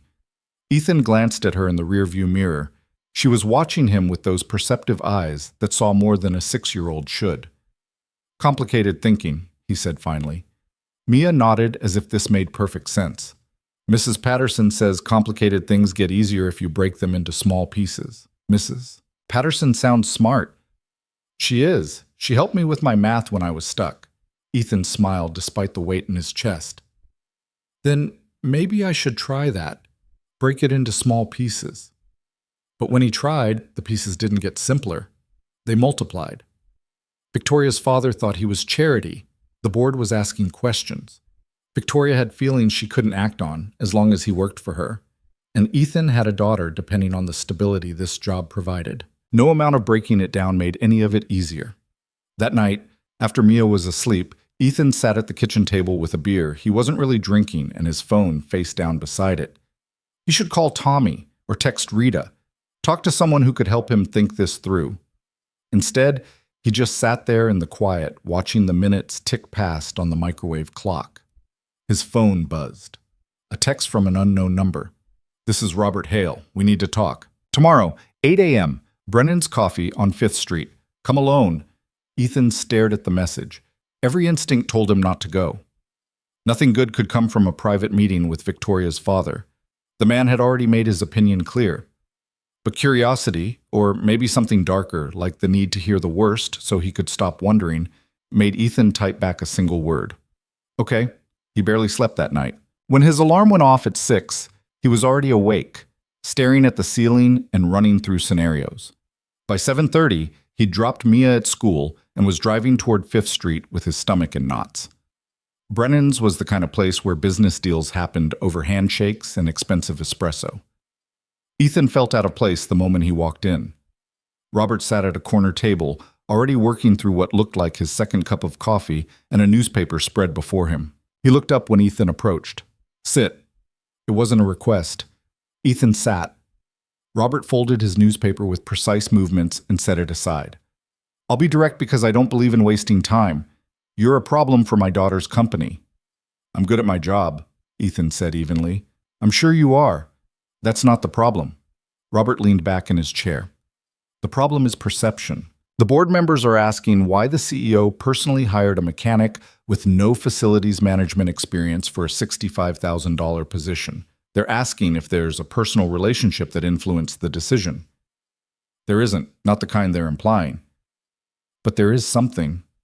I saw the way she looked at you yesterday, the way she defended you. Robert's eyes narrowed. And I saw the way you looked at her. Ethan said nothing. You seem like a decent person, Mr. Brooks. A good father, from what I understand. But you're in over your head here, and you're dragging my daughter down with you. She gave me an opportunity. I've proven I can do the work. For now. But what happens when the board starts pushing back? when investors question her judgment, when this becomes a liability. Robert leaned forward. I've seen this before. Personal feelings compromising professional decisions. It never ends well. So what do you want from me? I want you to resign, quietly. I'll personally arrange a position for you at another company. Same salary, same benefits. You land on your feet. Victoria's reputation stays intact. Everyone wins. The offer hung in the air between them. It was logical, practical. The kind of clean solution that powerful people made when inconvenient situations needed resolving. It made Ethan feel like a problem to be managed. And if I don't? Robert's expression hardened. Then I make this difficult for everyone. I have a significant stake in the company. I have influence with the board. I can make your position untenable. Or, he paused for effect, I can force Victoria to choose between you and her credibility as CEO. You do that to your own daughter? I'd protect her from making a mistake that could cost her everything she's built. Robert's voice softened slightly. I'm not the villain here, Mr. Brooks. I'm trying to save both of you from a situation that will only end badly. Ethan stood. The chair scraped against the floor, too loud in the quiet coffee shop. I need to think about it. You have until Monday. After that, I take this to the board. Ethan walked out without responding. The morning air felt cold against his face. His hands were shaking, not from fear but from barely contained anger. Robert Hale had just offered him money to disappear from Victoria's life, had threatened to destroy everything if he didn't. The worst part was that some of what Robert said made sense. Ethan was a complication.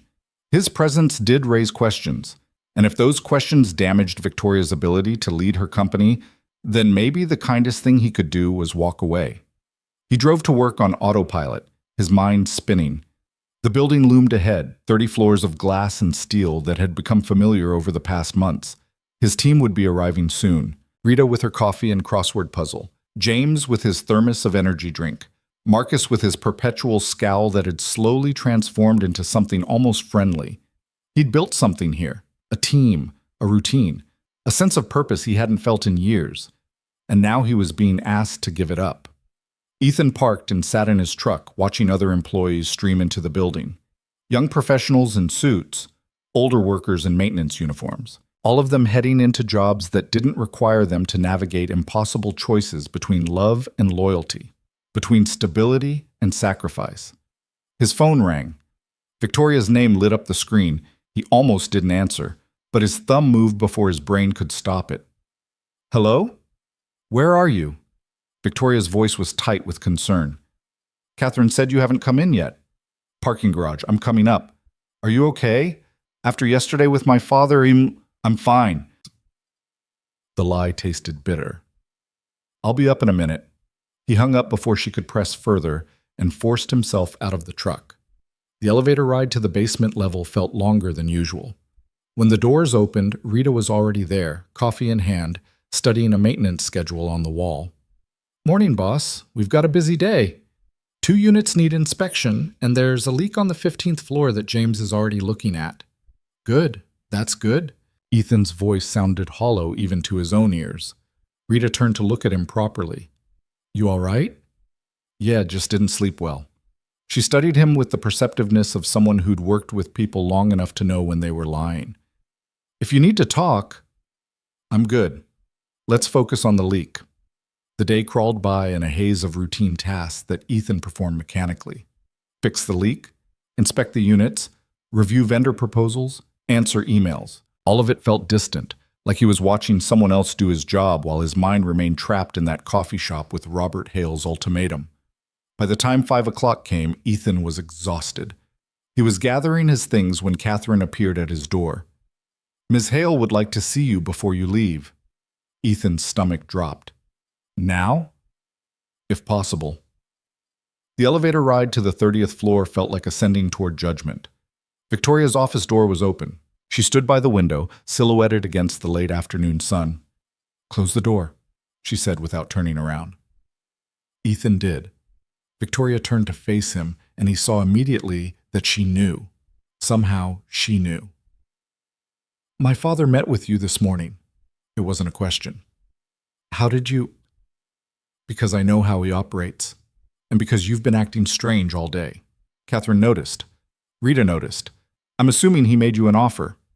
Ethan sank into one of the chairs. There was no point in lying. He wants me to resign, said he'd arrange another job. Same pay, same benefits. And if you refuse? He goes to the board, makes things difficult. Victoria's jaw tightened. He has no right. He has every right. He's your father. He's trying to protect you. By threatening you? By manipulating the situation? She crossed to her desk and gripped the edge. I'm going to talk to him. Don't. The word came out sharper than Ethan intended. Victoria looked at him in surprise. Don't make this a fight between you and your father, Ethan continued, his voice softer. He's not wrong about everything. I am a complication. The board does have legitimate questions, and you do have a reputation to protect. I don't care about... You should care. You've spent years building this company. I've been here for months. If my presence damages what you've created, then maybe your father's offer is the right answer. Victoria stared at him. You're considering it. I have to consider it. I have to think about what's best for everyone, including Mia. Leaving a job where you're respected and valued is best for Mia? Staying in a job that becomes toxic because of board politics isn't best for anyone. The silence that followed was heavy with things neither of them wanted to say. Victoria walked to the window again, her back to him. When I started this company, she said quietly, I promised myself I wouldn't let other people's expectations control my decisions. That I'd build something different, something better, something where people mattered more than optics. That's an admirable goal. But it's naive, apparently, because here we are, my father threatening you, the board questioning my judgment, all because I hired someone I believed in. You hired someone you felt sorry for, Ethan said. Your father was right about that. Victoria spun around. Is that what you think? That this was charity? Wasn't it? At least partially? No. She crossed the room until she stood directly in front of him. You want to know what I saw that night at Marcello's? I saw someone who could have turned me away but didn't. Someone who protected a stranger without expecting anything in return. Someone who raised a daughter with more kindness and integrity than most adults I know. Her voice dropped. I saw someone I wanted to know better, someone I wanted in my life. The job was just an excuse to make that possible. Ethan's breath caught. Victoria, I'm not finished. You think I gave you this position out of pity? I gave it to you because I knew you'd excel, because I saw in 30 minutes what most people never show in 30 interviews. You're not a charity case, Ethan. You're one of the best decisions I've ever made. The words settled over him like a weight and a relief all at once. He wanted to believe her, wanted to accept that he'd earned his place here through merit rather than circumstance. But belief didn't change the facts. Your father's going to the board on Monday if I don't resign, Ethan said. Let him. I'll fight it. And damage your relationship with him? Damage the company? All for me? Ethan shook his head, but that's not a fair trade. Don't I get to decide what's fair? Not when the cost is this high. Victoria looked at him for a long moment. When she spoke again, her voice was barely above a whisper. What if I asked you to stay? Not as your boss, as someone who cares about you. Would that change your answer? Ethan's chest ached. It would make it harder, but it wouldn't change the math. I can't be the reason you lose everything. And I can't be the reason you give up something you've earned. They stood there trapped in an impossible situation neither of them knew how to resolve. The sun was setting outside the window, painting the office in shades of orange and gold. It should have been beautiful. Instead, it just felt like an ending. Ethan's phone buzzed, a text from Mrs. Chen. Mia's asking when you'll be home. I told her soon. Reality crashed back. Whatever was happening between him and Victoria, Mia was still waiting, still depending on him to show up and be the steady presence her world revolved around. I need to go, Ethan said. I know. He walked to the door, then paused with his hand on the handle. For what it's worth, these past few months have been the best I've had in a long time. You gave me that. Whatever happens next, I won't forget it. Ethan? But he was already gone, the door closing softly behind him. The weekend passed in a fog. Ethan went through the motions with Mia, playground on Saturday, library on Sunday, pancakes for breakfast both days. She chattered about school and Simon and the new book Mrs. Patterson was reading to the class. Ethan listened and responded and tried not to let her see the turmoil churning beneath the surface. Sunday night, after Mia was asleep, Ethan sat at the kitchen table with a blank piece of paper in front of him. He'd been trying to write his resignation letter for an hour. The words wouldn't come. Every time he started, he thought about Rita's respect and James's trust and Marcus's grudging approval. He thought about the satisfaction of fixing complicated systems. He thought about coming home to Mia every night before bedtime. He thought about Victoria. At 11 p.m., his phone rang. An unknown number, but Ethan knew who it was before he answered. "Mr. Brooks, this is Robert Hale. I assume you've made your decision." "I need more time." "You've had 3 days. Time's up." Robert's voice was firm but not unkind. "I'm not trying to ruin your life. I'm offering you a way forward that protects everyone. Everyone except Victoria's right to make her own choices. My daughter's choices have consequences. I'm trying to minimize the damage." Ethan closed his eyes. "What company?" "The one you're arranging the position with. Bradshaw Industrial. They're looking for a facilities director. I've already spoken with their CEO. He's willing to bring you on immediately." "At the same salary?" "I told you. Same pay, same benefits. You won't lose anything except proximity to my daughter." Which was exactly the point, Ethan thought. Get him out of Victoria's orbit. Remove the complication. Clean up the mess. "I'll have an answer for you tomorrow," Ethan said. "Make it the right one, Mr. Brooks." The line went dead. Ethan set down his phone and stared at the blank paper. Slowly, he picked up his pen and began to write. "Dear Victoria, this is the hardest letter I've ever had to write."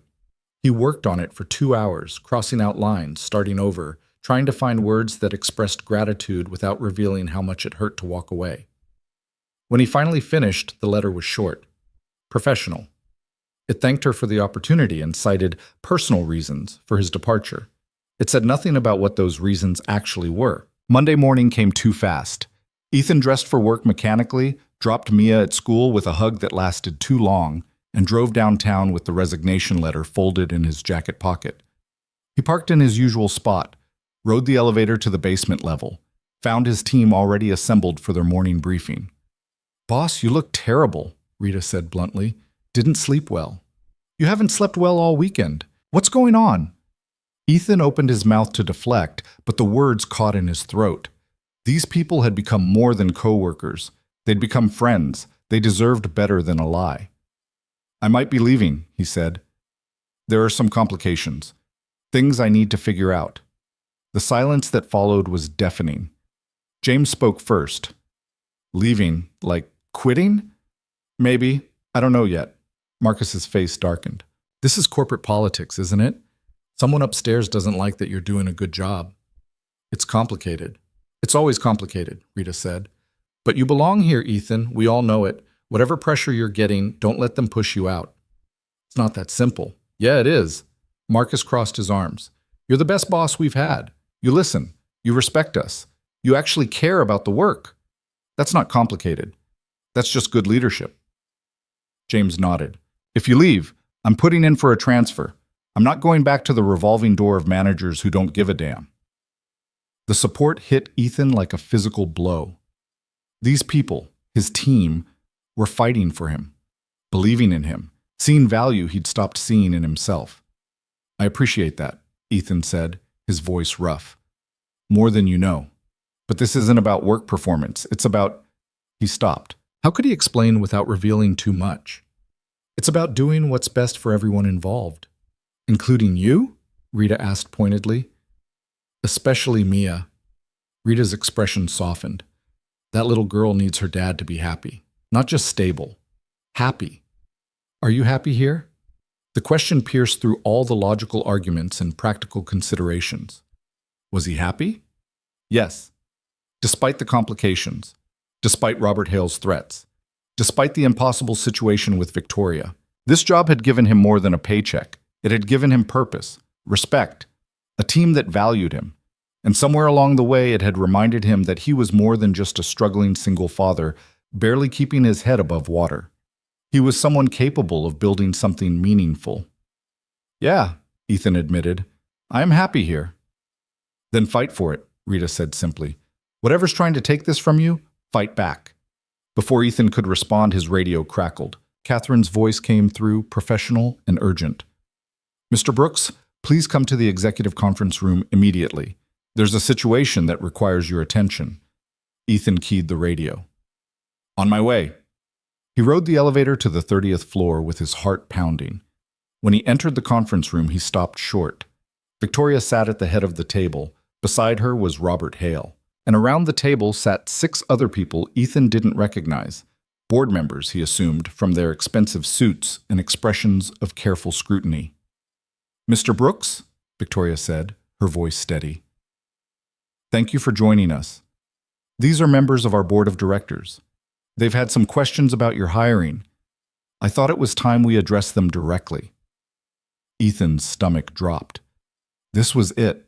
The confrontation Robert had promised. Please, sit. Victoria gestured to an empty chair. Ethan sat. One of the board members, a woman in her 50s with sharp eyes and sharper suit, spoke first. Mr. Brooks, we understand you were hired without going through our standard recruitment process. Can you explain the circumstances? Ethan glanced at Victoria. She gave him a slight nod. Permission to speak freely. Ms. Hale and I met by chance, Ethan said carefully. She was impressed by my problem-solving skills and offered me an interview. After reviewing my background and experience, she offered me the position. Problem-solving skills, the woman repeated. In what context did she observe these skills? I helped her with a difficult situation. Personal, not professional. Another board member leaned forward. And you had no facilities management experience prior to this position? No formal experience, but I worked as an automotive mechanic for 15 years. The skills translate. Systems diagnostics, troubleshooting, vendor management, preventive maintenance. Has Mr. Brooks' performance been satisfactory? This question was directed at Victoria. More than satisfactory, Victoria said. He's exceeded every metric we track. Efficiency is up 12%. Operating costs are down 8%. His team's morale has improved significantly. The numbers speak for themselves. She slid folders across the table to each board member.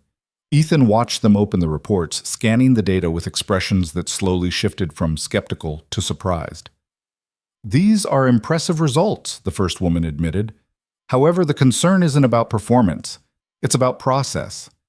Bypassing standard hiring procedures creates perception problems. I understand the concern, Victoria said, but I'd argue that sometimes the best candidates don't come through standard channels. Mr. Brooks is proof of that. Robert cleared his throat. Everyone turned to look at him. I think we need to address the elephant in the room, he said. The question isn't whether Mr. Brooks is competent. It's whether there's a personal relationship that influenced this hiring decision. The silence that followed was thick with tension. Victoria met her father's gaze directly. Yes, there is a personal relationship. Ethan's breath stopped. My relationship with Mr. Brooks, Victoria continued, is one of profound respect. He demonstrated character and integrity in circumstances where most people would have looked the other way. That character is exactly what I want in my organization. Not because we're friends or romantically involved. We're not. But because people like him make companies better. She turned to address the full board. I hired Ethan Brooks because I believed he would excel in this role. He has proven me right. If we penalize that kind of judgment call, we're saying that innovation and risk-taking have no place in leadership. And I refuse to run a company that's too afraid to take chances on talented people. The board members exchanged glances. The woman who'd spoken first closed her folder. Ms. Hale makes a compelling argument, and these performance metrics are undeniable. She looked at Ethan. Mr. Brooks, do you feel you were hired based on merit or favoritism? Ethan thought about lying, about giving the answer that would make this easier, but Rita's words echoed in his head. Fight for it. I think it was both, he said honestly. Ms. Hale took a chance on me because of circumstances that had nothing to do with my resume, but she also saw potential that I didn't see in myself. She gave me an opportunity, and I've worked every day to prove I deserve it. If that's favoritism, then I hope more companies practice it. A slight smile tugged at the corner of the woman's mouth. She looked at her fellow board members.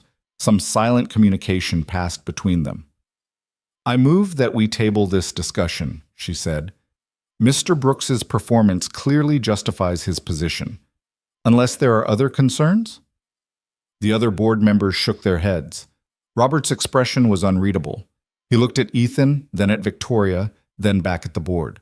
I withdraw my objection, he said quietly. Victoria's eyes widened slightly, but she kept her composure. Thank you, Dad. The meeting concluded quickly after that. Board members filed out, some nodding to Ethan as they passed. Soon, only Ethan, Victoria, and Robert remained. Robert stood and walked to where Ethan sat. You're either very brave or very foolish, Mr. Brooks. Probably both, Ethan admitted. My daughter believes in you. That's not something she gives easily. Robert extended his hand. Don't make her regret it. Ethan shook his hand.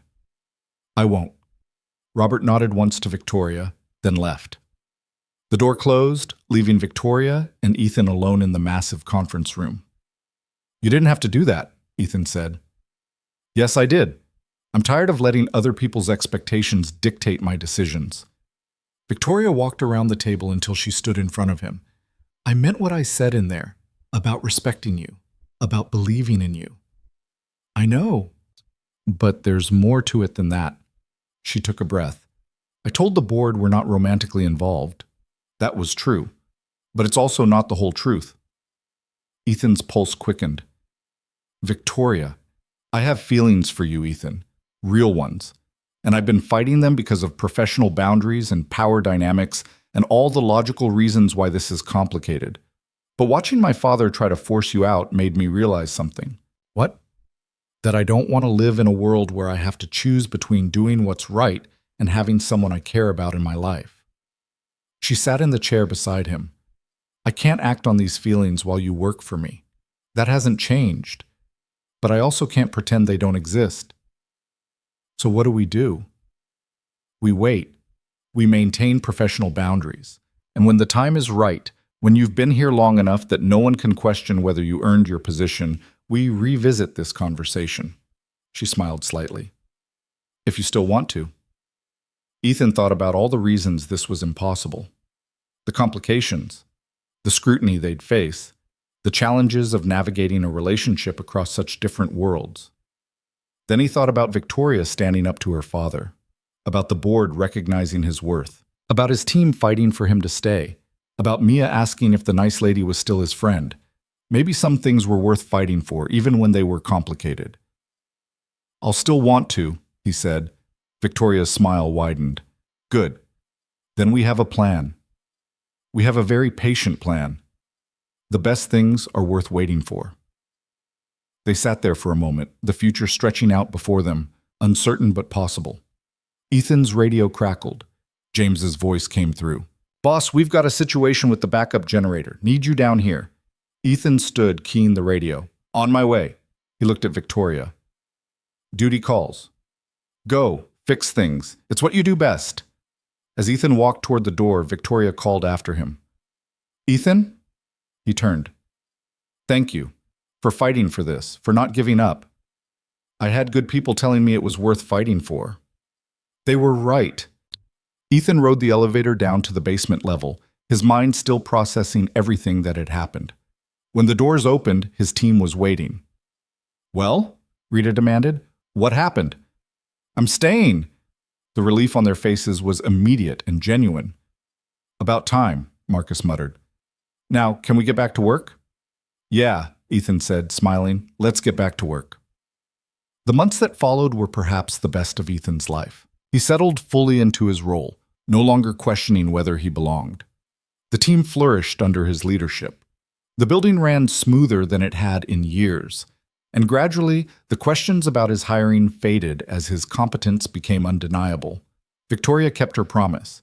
Their interactions remained professional, but sometimes when they passed in the hallway or shared an elevator ride, there were looks, small smiles, unspoken acknowledgments of something waiting patiently for its time.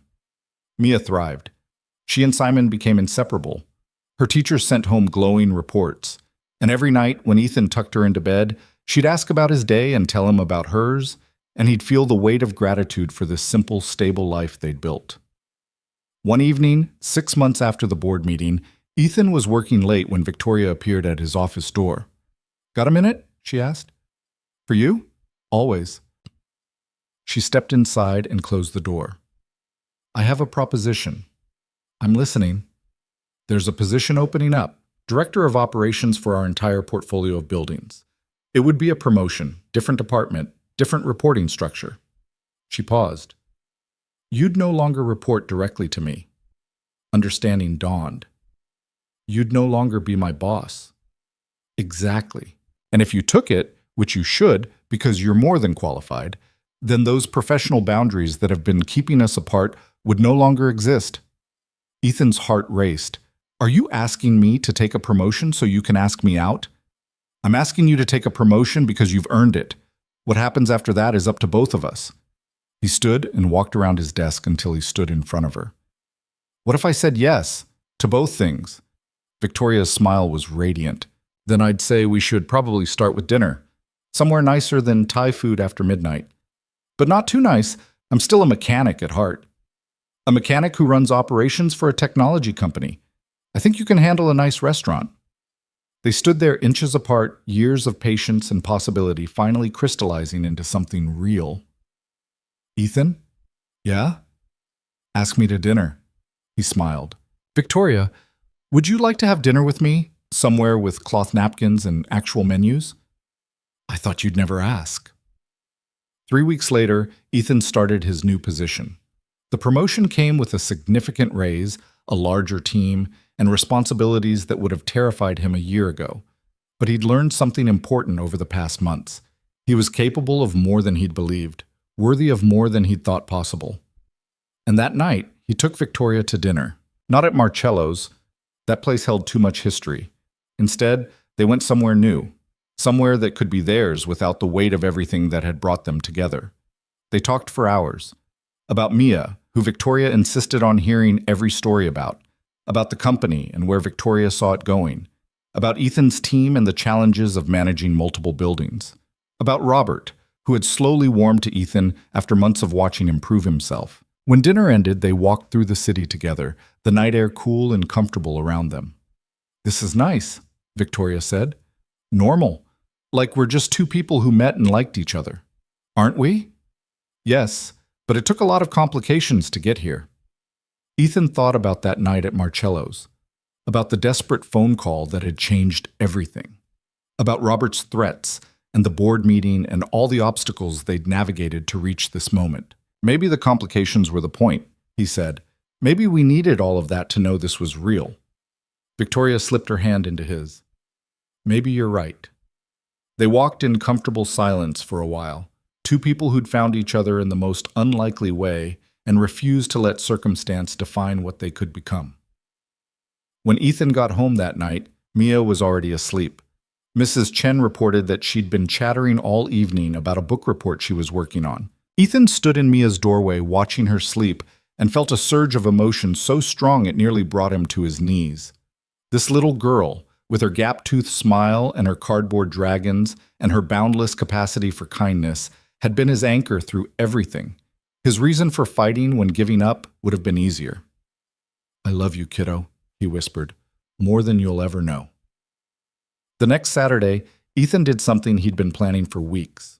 He invited Victoria to the park where he and Mia spent their weekends. Nothing fancy, just the three of them, playground equipment, and afternoon sunshine. Mia spotted Victoria immediately and ran over, practically vibrating with excitement. "You came! Daddy said you might come!" Victoria laughed, kneeling down to Mia's level. "I wouldn't miss it. I've heard a lot about this park. It has the best swings in the whole city. Want to try?" "I'd love to." Ethan watched them walk to the swings together, Mia chattering away while Victoria listened with genuine interest. This was the test he hadn't known he needed. Not whether Victoria could fit into his professional life, but whether she could fit into the most important part, the part where he was just dad, pushing his daughter on swings and helping her across monkey bars. She passed with flying colors. When Mia finally wore herself out and collapsed on a bench with the juice box Ethan had packed, Victoria sat beside him on the grass. "She's wonderful," Victoria said. "Exactly as you described. She likes you too, I can tell." "How?" She's not usually this talkative with new people. You passed the Mia test. Victoria bumped her shoulder against his. There was a test? Always. She's the most important person in my world. If she didn't like you, this wouldn't work. Good thing she has excellent taste. They sat together, watching Mia draw pictures in the dirt with a stick, and Ethan felt something settle in his chest. Peace. Contentment. The sense that after years of struggling and surviving, he'd finally found his way to something more. Something like happiness. Months turned into a year. Ethan's career flourished. His relationship with Victoria deepened into something solid and real, built on mutual respect and genuine affection rather than circumstance. Mia gained not just Victoria, but also a broader world. Art museums on Saturdays, science exhibits, the kind of experiences Ethan could never have provided alone. But Victoria never tried to replace him or diminish his role. She understood that he was Mia's father, first and always. She was simply an addition to their world, not a replacement for any part of it. Robert eventually came around completely, won over by Ethan's unshakable integrity and the obvious happiness his daughter had found. The board stopped asking questions, the company thrived, and slowly, the story of how the CEO and the director of operations met became just another piece of company lore, unusual, but ultimately unremarkable. One evening, 2 years after that first night at Marcello's, Ethan stood in Victoria's apartment with a small box in his pocket and his heart pounding in his chest. Mia was with Mrs. Chen, carefully instructed to wait for his call. "You're nervous," Victoria observed, setting down her wine glass. "What's going on?" Ethan took a breath. "Do you remember what you said to me that night outside the Thai restaurant? About boundaries and timing and waiting for the right moment." "I remember." "I think we've waited long enough."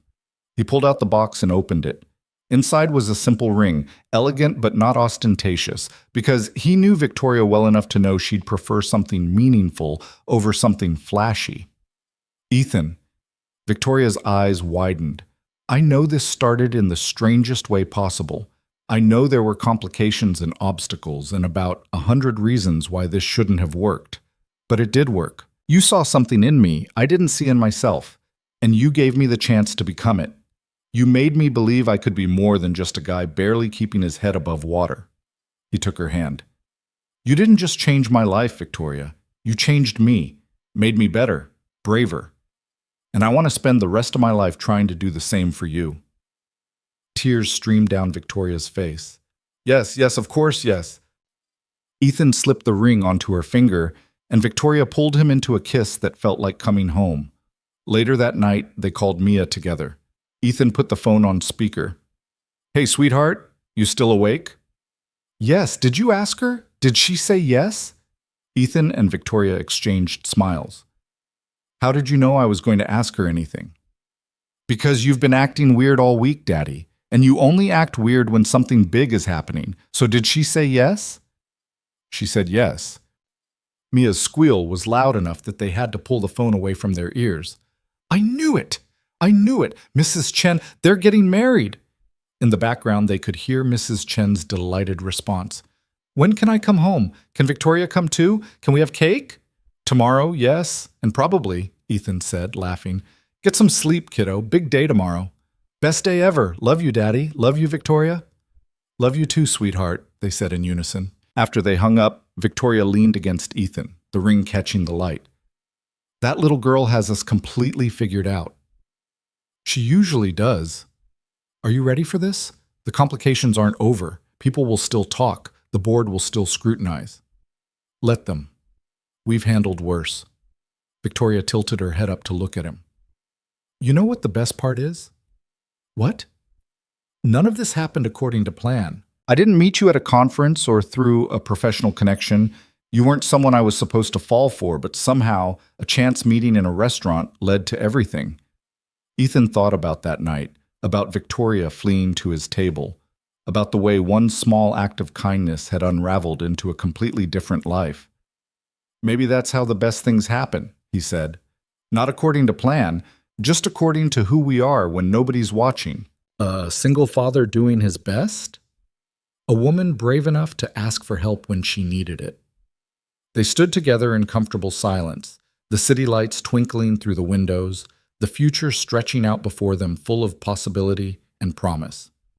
And somewhere across town, a 6-year-old girl fell asleep dreaming about weddings and cake and the nice lady who'd bought her chocolate dessert and ended up becoming family. Because sometimes the strongest foundations aren't built on careful plans or perfect circumstances. Sometimes they're built on simple kindness, on showing up for people who need you, on believing that good things can grow from unexpected moments. Sometimes they're built at a table by the window in a restaurant where a tired single father and a powerful CEO reminded each other what it meant to be human. And sometimes that's exactly enough.